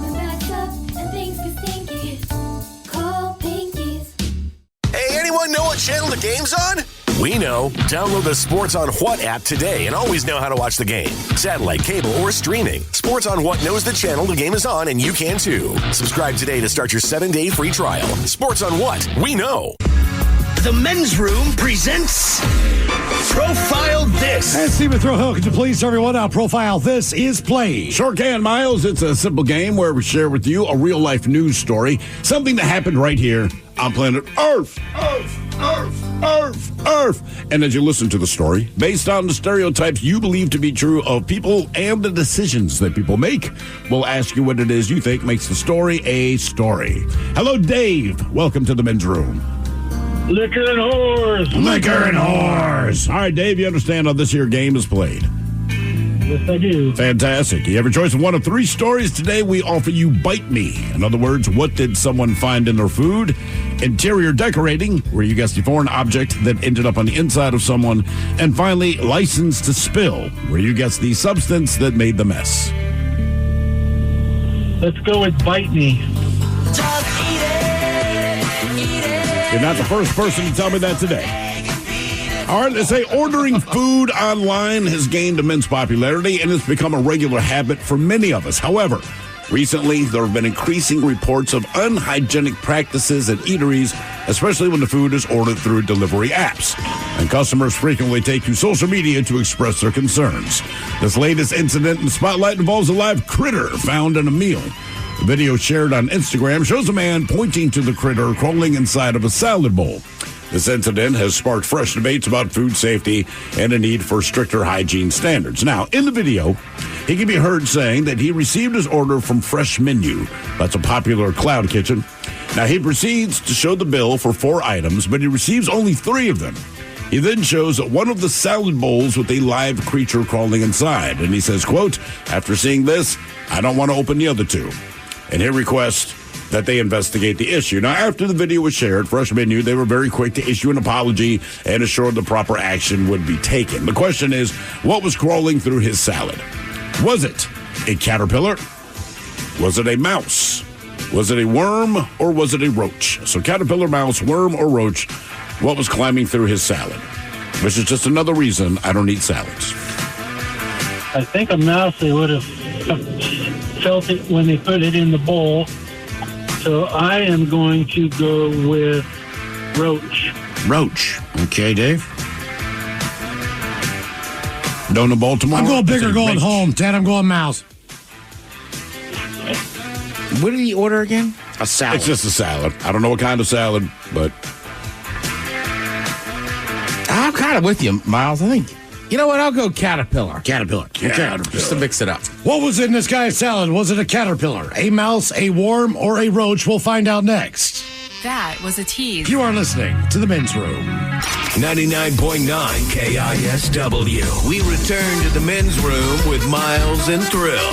Categories: Bite Me on Profile This. A customer ordered food and found a critter crawling in his salad. Yes. He did not eat the salad. He did not. Question is, what was that thing crawling in his salad bowl? Was it a caterpillar, a mouse, a worm, or a roach? And Dave, that is the very question that we posed to you. Let us start with Miles Montgomery. You went big or went home? You know what? You can leave early, buddy. It was not a mouse. The Ted Smith, you went with the pre-butterfly and went with the caterpillar. Correct. It was not a caterpillar. Dave, that leaves you. You went with a roach. Ha! Nope. Turns out it was a worm. A worm. A worm. Do worms crawl or do they wriggle? Like, to me, to crawl, they kind of slither. Right. If you got legs, you can crawl. If you're a snake or a worm, to me, either you slither or... If I find a worm in my lettuce at home, it just goes out the door. I still eat the lettuce. Do you? Yes. That's I don't know, where worms man. live. Yeah, but the worm probably pooped on it. That's why I washed the lettuce. I'd say that's why you wash the lettuce. No, I'm with Miles on this one. There's all kinds of it's not bugs a big all over deal. your stuff. What if They're it's a not eating roach? it. If it's a roach? Yeah. Probably not. Just light it up and call it a good night. What about the caterpillar? Yes. The caterpillar, for whatever reason, would bug me the least. Yeah. Like the mouse, like, no. I know it's going to be a butterfly. Eventually, yeah. Yeah, if I let it go. Whatever. Now, for all TV news all the time, it's time for TV Time with Ted. And now, because your pathetic life is confined to countless hours in front of a talking box, the Men's Room presents TV Time with Ted. All right, your choices today. You got Seth Meyers, Stephen Colbert, the Jimmys, Fallon and Kibble, or Ted Smith. Is it 10 or is it late night? It is right through the title. These guys have team from towns and writers help them come up with their monologues each and every night. It is up to you to determine, is this an actual late night joke and from whom, or can it be a The Ted Smith original? This is a wild story out of Chicago. A video is floating around of a cop pulling a coyote out of the refrigerated lettuce section of the store. Unfortunately, the cop was not able to locate the roadrunner, though. The Ted Smith. Yes. All right. Yeah, that was fake. That's good. Have you seen that video yet? I read the headline. I've not seen the video. It is insane. And the coyote jumps right back in. Are you serious? Yeah. At that point, you go like that. Tase him. In a new interview on Joe Rogan's podcast, Meta CEO Mark Zuckerberg criticized Apple and said that the rival tech company has not really invented anything great in a while. And I gotta say, there's nothing like hearing your out of good ideas from the guy who invented Threads. Fallon. Colbert. Myers. In a new interview on Joe Rogan's podcast, Meta CEO Mark Zuckerberg criticized Apple and said that the rival tech company hasn't, quote, really invented anything great in a while. And I got to say, there's nothing quite like hearing your out of good ideas from the guy who invented Threads. Dunkin' Donuts announced a new partnership with DraftKings. Soon you'll be able to bet on what passenger goes full Karen on the flight attendants. Colbert. No, Fallon. Fallon. Delta Airlines just announced a new partnership with DraftKings. Yep, soon you'll be able to bet on which passenger goes full Karen on the flight attendants. Yeah, we're going down, but I bet the plane was going to crash. Right. Dunkin' has partnered with a personal care brand to offer a new collection of deodorant, shampoo, conditioner, and body wash in a Boston cream scent. And in a related story, Ben Affleck's been eaten by ants. Seth. Yes. Dunkin' has partnered with a personal care brand to offer a new collection of deodorant, shampoo, conditioner, and body wash in a Boston cream scent. And in a related story, Ben Affleck has been eaten by ants. I bet Affleck actually smells good. You think so? Yeah. Okay. It's a real, manly kind of scent he's rocking there. And then he says, I say, hug me closer, Ben. All right, you guys want some wildly shocking celebrity facts? Sure, yeah. All right. Dennis Rodman. You guys might know this one. Wildly shocking fact about Dennis Rodman. Everything. He's a diplomat to North Korea. He has broken his penis while having sex on 3 different occasions. That's not shocking. I wonder if it breaks in the same place. So, you got a bad angle. That's the one. Right, and it goes back to the spot. Is it the same area? You know when you're a kid, you're out in the woods, or you're picking up sticks? Sometimes it's a short little stick and it's hard to break it. Yeah. I don't have to worry about that. I remember when that little video came out. We talked about his contused penis. Yeah, it's contused. Yeah, it's wild. Osama bin Laden was a huge Whitney Houston fan, even had a plan to kill her then husband, Bobby Brown. I'd heard that one before, which is such an odd, random thing. No wonder he never toured in the Middle East. That to America, except that Whitney Houston. I kind of like what she's doing there. What's the play there? Hey, I killed your husband. Come on over here. Well, I think, Mike, it's a little bit of a different mindset when you're running one of the biggest terrorist organizations in the world. That's a good call, Ted. So, yeah, I think it was kind of like, I'm going to kill her husband and then take her. I'm going to take her. Yeah. She's mine. That's you'd be shocked, though, how many performers go over to different Middle Eastern countries. And they get paid a lot of money. A lot of money. Yeah. It's like the golf thing. And you'd be shocked how many of Osama bin family members were living in the United States and could play a private show for her in a living room.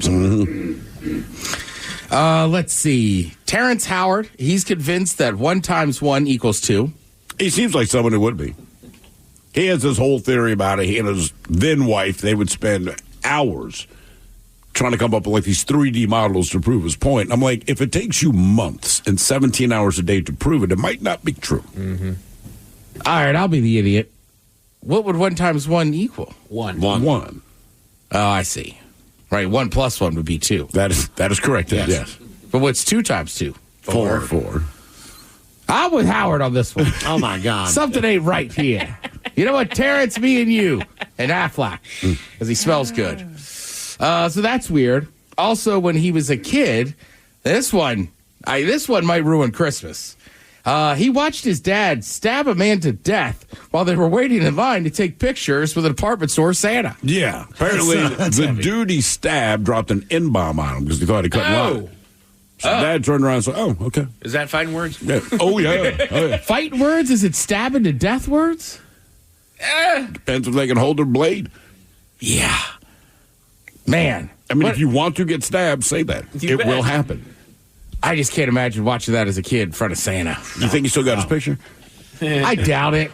The elves are probably like, we're going to clean up the blood now. Bloody prop him up there. Yeah, the poor little elves. Like, okay, it's a red. Okay, folks, we're going to clean the blood. You'll never know. Finally gave those kids something to cry about. I do find it funny when people get really annoyed with those lines and stuff at the mall. It's like, what did you think was going to happen? The elves are high school kids. Like, chill out. Right. Actually, the one elf I saw, my kids were super young. It was a Pacific place.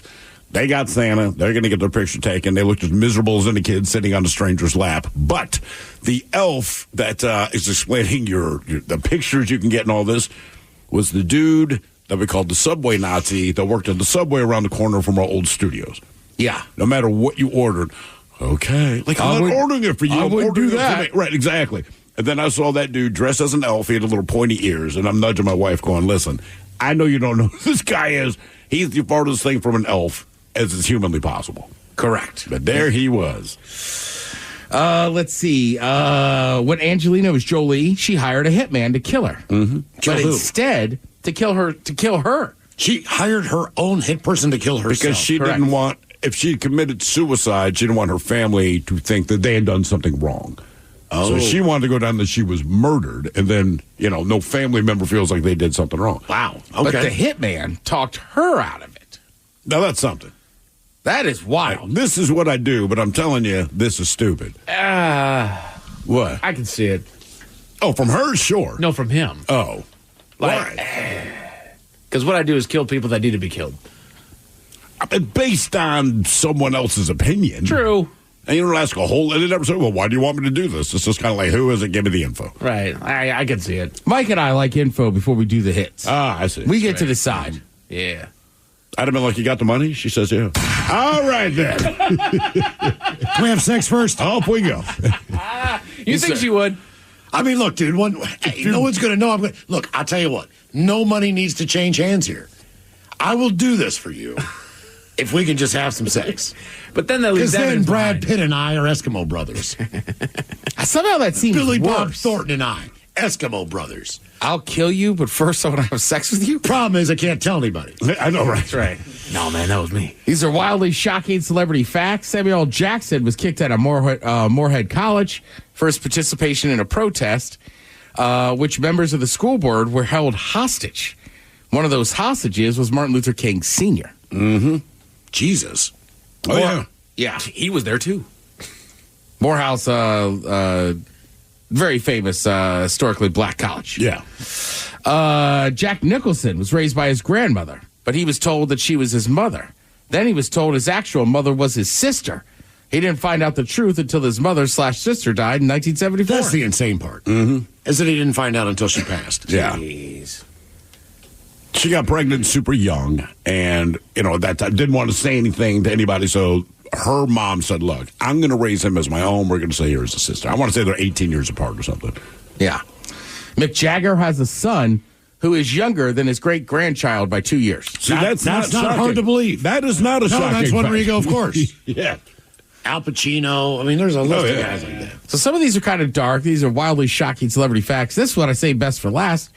Jack Black. His mother was an engineer named Judith Love Cohen, who helped create the system that rescued the Apollo 13 crew. Mm-hmm. Wow.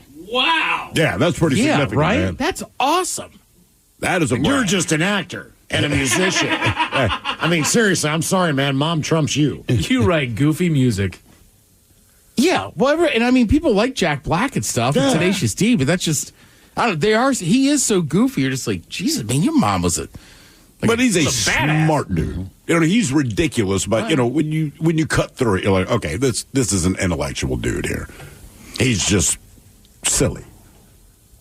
Yeah, and a lot of those comedic actors are that way. Oh, absolutely. Right, like Will Ferrell's movies are pretty dumb and stupid, but he strikes me as a highly intelligent individual. He's a very intelligent individual. Dan Aykroyd, you could question his He's a comic lunatic, ability, but he's a genius. Right, he is a very smart man. You know, Dan Aykroyd, he's got a whole series on the History Channel now. Yeah, it was like Unexplained or Unexplored or... Yeah, he's into all that stuff. Yeah, remember, we had him in for the interview, and he's doing the Crystal Head vodka. vodka. And I mean, he just went off, man. And you go like, but it was interesting, if nothing else. I still just wish that vodka was better. God, no kid, man. The bottle the little was skull awesome. bottle was awesome. I was excited you like Dan for it. Aykroyd, and it's like, it's just not that good. No. Yeah, stick with that, brother. Good God. Yeah, I have a buddy that turned those into Christmas decorations. Oh, yeah? Yeah, he just put little lights inside the skulls. Not a bad call. I want to say, Mike, don't you still have a couple that you decorated? Or did you? No, I did have the bottle, though. For some reason, I felt like you had a couple of those bottles sitting around. You were still coloring them up and decorating them and stuff. I don't remember what I did with that bottle. I might have finally gotten rid of it, but I did have that bottle. Because I saw it, I was like, that's a badass thing. It's a cool bottle. I didn't even know that it was Dan Aykroyd. Oh, really? Yeah, I just thought it was like, that's badass. I want that. I used to have a friend of a friend that was he was a stranger dude, right? But he hated drinking water out of plastic bottles. Okay. So sometimes you'd be sitting there with him, and I'm like, are you...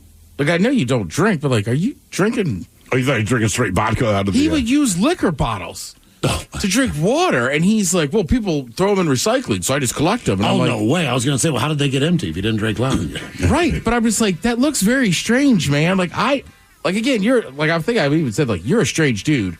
I know it's water, but, like, why risk it? It's just a bad look. That's all. And I drink a lot, and that's a bad look. Right, Mike and I were saying I feel weird sometimes drinking a glass bottle of Topo Chico in the car. Because it feels somehow illegal because it's a glass bottle, but it's like, it's not. But either way, don't drink your water out of tequila stuff. I think I was talking about it earlier today about Hard Knocks in season. The in-season episode, this will be the season finale of that one. I'm going to watch it just because I am very interested to see what the Steelers say after they lost in the playoffs and lost 5 games in a row. Thank you, Tim. We appreciate it. You're listening to The Men's Room. Hiring is a lonely business. Posting jobs, sifting through resumes, interviews with unqualified applicants, being ghosted. What if you could link with dozens of qualified candidates who are ready to work right now with just one connection? That's Express Employment Professionals. Find us at expresspros.com. One connection, the workforce you need. Problem solved. Express Employment Professionals. expresspros.com. Wow. What's up? I just bought and financed a car through Carvana in minutes. You? The person who agonized 4 weeks over whether to paint your walls eggshell or off-white bought and financed a car in minutes? They made it easy. Transparent terms, customizable down and monthly. Didn't even have to do any paperwork. Wow. Hey, have you checked out that spreadsheet I sent you for our dinner options? Finance your car with Carvana and experience total control. Financing subject to credit approval. Look, we're all human. We pull doors, we blow on ice cream to cool it down, and sometimes we forget to check our blind spots. That's why the 2025 Hyundai Tucson Hybrid offers class-leading advanced safety features. Like an available blind spot view monitor, which shows you a live video feed of your blind spots. Because the Tucson Hybrid is made for humans who are just that, human. Visit HyundaiUSA.com or call 562-314-4603 for details. Now, it's time to hit the headlines. Here's my car. All right, and tonight's headlines are brought to you by the fine folks at Sports on What? Our top story. We go to Virginia, where nobody values integrity anymore. A man had used an undisclosed app to solicit the services of a local woman who agreed to meet him at an apartment for sex. He paid the woman $100 through Apple Pay, and they met up at the apartment, laying in the bed for a while before agreeing to shower together. That's how we're going to get things going. He stripped down and got into the water, but got a little suspicious when she didn't join him. He got out of the bathroom and looked into his room and found she had left, along with his wallet and his phone and his keys and the car that he had parked outside. He called local authorities with the help of his neighbors, who were able to track down his car and arrest the woman. The man, however, is not facing any charges in Virginia Beach for prostitution, but he did lose his job over in Hampton with the police department that he works at. Oh, no. If he hadn't done it on Apple Pay and paid her in cash. Right.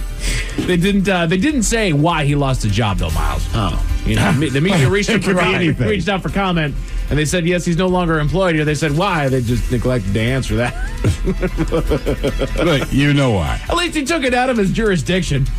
That's a good point. At least do it somewhere else. Right. Idiot. Then they caught up to her. She's like, oh, no, he lent me the car. Yes, Yeah, that's what they do with cop cars. Yeah, that's exactly what they do. In other news, in Toledo, Ohio, a video is making the rounds of a road rage incident. A surveillance video was posted online that features two cars coming to a stop in the middle of the road, with the lead driver jumping out of her car and screaming at the driver behind her to get out of his. While the other driver declines her challenge, his passenger obliges, stepping out of the car to confront her face-to-face. Now, the pair hashed it out in a screaming match before she proposes the ultimate challenge, quote, my man's right effing there. Come and put your effing hands on me. He declines, and the two continue to argue for a short minute there before she tells him to get out of her face. Ending it there, he turns to walk away, but she's not quite ready to let it go right there. We see as the woman rushes him from behind, sucker punching him in the side of the head. He responds with a head-on punch of his own to her face before lifting her up and slamming her onto the ground. Before walking back to the car, called her a bitch, and then the pair drive off, leaving her writhing in pain. Police say there is no report of the incident, and they don't know the identities of anyone involved. It was, as far as conflicts go, a clean one between the two of them. Sure. And comments on the video lean one direction. Well, yeah, look, man, your body couldn't cash that check that your mouth wrote. Well, and then Ted was saying that there is an update to that story, that she did actually come out. I don't know if she was altered in any way or if she just has rage issues, but she did say, look, I was at fault. I talked out beyond myself. They said it was like a Facebook group, and they're like, we got to know whose car this is. And she was like, all right, it was mine. And then the story I was reading, I guess she had some other kind of anger incident before she had been arrested before, but she basically was like, yeah, I shouldn't have hit that guy. Yeah. You think she only said that because she got her ass body slammed, or because just the whole thing? I'm thinking it's because you got body slammed. You know what? Now that I'm thinking out loud, her man who was in the car stayed in the car. Yeah. I think, of course, she had a previous. Yeah, exactly. Yeah, that's what he's saying. Yeah, I mean, right.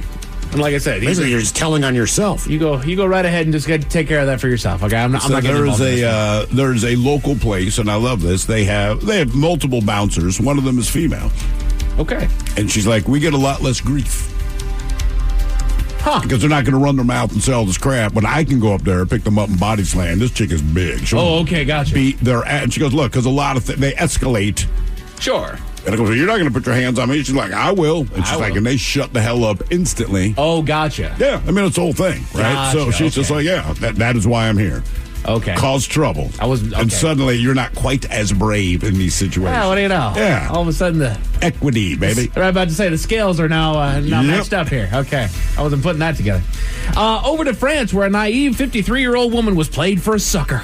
She opened up her Instagram one day to find a message from Jane Etta Pitt, who we all, of course, know is the mother of Oscar-winning actor Brad Pitt. Naturally. The pair talked for a bit before she declared that the woman would be a great fit for her son, Brad, and put the two in communication with each other. She was absolutely ecstatic. She was, oh my God, I'm talking to Brad Pitt. That's when she learned the shocking dark truth of Brad. You see, his bitter ex, Angelina Jolie, Ted, she had frozen his accounts, leaving him with no money to pay for the cancer treatment that he was trying to keep secret from the world. Oh, I see. Yeah, I've sent her pictures of him in the hospital bed, smiling as if it was a photo shoot. Being the hero, the woman wired Brad the equivalent of more than $800,000 American dollars to help pay for his treatment. As you may have picked up on, this was all part of an elaborate scheme to cheat her out of her hard-earned money, and that wasn't even the real Brad Pitt that she was talking to. Well, it may seem obvious to us, they're taking the opportunity to warn folks that these schemes do happen, and just be careful not to fall victim to it. And I don't mean this as an insult to anybody. But why would Brad Pitt talk to you? He wouldn't. Right. Again, not as an insult. I'm sure you're a fine individual. Why out of the blue is anybody coming to talk to you? I don't understand how you fall for that. Right. We had said it earlier. You said Salma Hayek. I'm like, even in person, I'd be like, BS. Look, I work in the radio industry. I have met her. If Lizzie Hale reaches out and says, hey, you're kind of cute, I don't believe it for a second. You're right. Like, BS. Right. You're full of it. She told me in person. Did RJ put you up to this? Yeah. It's a setup. Where's the camera? But just in case those stories with a bad taste in your mouth. Thankfully, there's good news. A family in New Hampshire is glad that their cat was microchipped after he managed to run away from home. For 8 long months, the family was without their beloved cat, Crouching Tiger, after he got loose, eventually just accepting the worst-case scenario that their little friend was never coming back. That's when they got a call from the adoption center that they had gotten the cat from, letting them know that he had been found and taken to a humane society in Michigan, 700 miles away. They quickly caught a plane and got Crouching Tiger back. The Humane Society used the story to stress the importance of microchipping your animals. That tells me the cat didn't want to be there, and the cat did not want the microchip. See how far away I can get. Men's Room Sports, you got college hoops on the ESPN channels, FS1 and CBS Sports tonight, NBA basketball on TNT and True TV, and your Seattle Kraken, currently underway in Pittsburgh against the Penguins over on Kong. Good luck, fellas. As far as your weather, we got some clouds floating in tonight with bouts of patchy fog, cooling things down to a brisk 34 degrees. That fog carries over into tomorrow and is expected to break up in the early afternoon to keep things right around 44 for the high. That is it for your headlines. With that, Mike Hawk is out. Lovely Jolene is up next. Your share of 5K a day. Just listen for 1 hour tonight at Odyssey.com or the Odyssey app. Yes, indeed, it's all true. But in the meantime, well, we be all about this bitch. So until next time, please, do what you do best. And for Aletha's sake, stay beautiful. The Men's Room has been taped before a live studio audience. Wardrobe and makeup provided by Mantastic Limited. This has been a presentation of the Men's Room Radio Network. Oh, man! A Double Flush production. This podcast is brought to you by Kleenex Lotion Tissues. You can't predict sick days, but with Kleenex Lotion Tissues, you can be better prepared for them while helping keep your skin healthy. Whether it's a surprise sneeze or a stuffy nose, it's always good to have something gentle on hand. Kleenex Lotion Tissues moisturize to help prevent skin irritation while you're battling those unwanted cold and flu symptoms. It's extra care when you need it most. I mean, why not have one less thing to worry about when you're not feeling your best? For whatever happens next, grab Kleenex. Auto insurance rates are on the rise, which is why you should call Vern Fonk Insurance. Vern Fonk could save you up to 20% on your auto insurance. The pros at Vern Fonk will do all the work, comparing different plans to find you the best options. And they can insure you over the phone. One call to Vern Fonk could save you up to 20%. Call 206-408-5094. 206-408-5094. Remember to honk when you drive by Vern Fonk. Restrictions apply based on a Q3 2023 study of Vern Fonk Insurance customers who reported saving when they switched. License number 1070622. Is your team at work feeling a little disconnected? Maybe the workflow's not flowing? Try Confluence by Atlassian. Confluence is the connected workspace where teams can create, organize, and deliver work like never before. In Confluence, teams can whiteboard their vision for any project, easily create or access the relevant pages and resources they need, and discover important context they might not even know they need. Plus, AI helps teams jumpstart brainstorms, organize information, and connect workflows, so teams can move efficiently and create alignment with ease. In fact, with Confluence, teams can see 5.2% average boost in productivity in 1 year. So if your team lacks confidence, try Confluence, the connected workspace where teams can do it all. Set knowledge free with Confluence. Learn more at Atlassian.com/confluence. That's ATLASSIAN.com/CONFLUENCE. The brand new Grand Casino and Shoreline is now open. Step into the action with Vegas-style table games like Baccarat, Heads Up Hold'em Poker, Pai Gow, Blackjack, and High Card Flush. Feeling hungry? Feast on delicious Chinese, Vietnamese, and continental dishes, plus breakfast favorites. Dine in or take out. And don't miss daily happy hours from 4 p.m. to 7 p.m. and 10 p.m. to midnight. Grand Casino and Shoreline off Aurora. Open daily from 9 a.m. to 4 a.m. Visit GrandCasinoGaming.com. Welcome to the Grand Experience. Presented by T-Mobile, the official wireless partner of Odyssey Sports. With an awesome network and great savings, there's never been a better time to join T-Mobile. Visit your neighborhood store to make the switch today.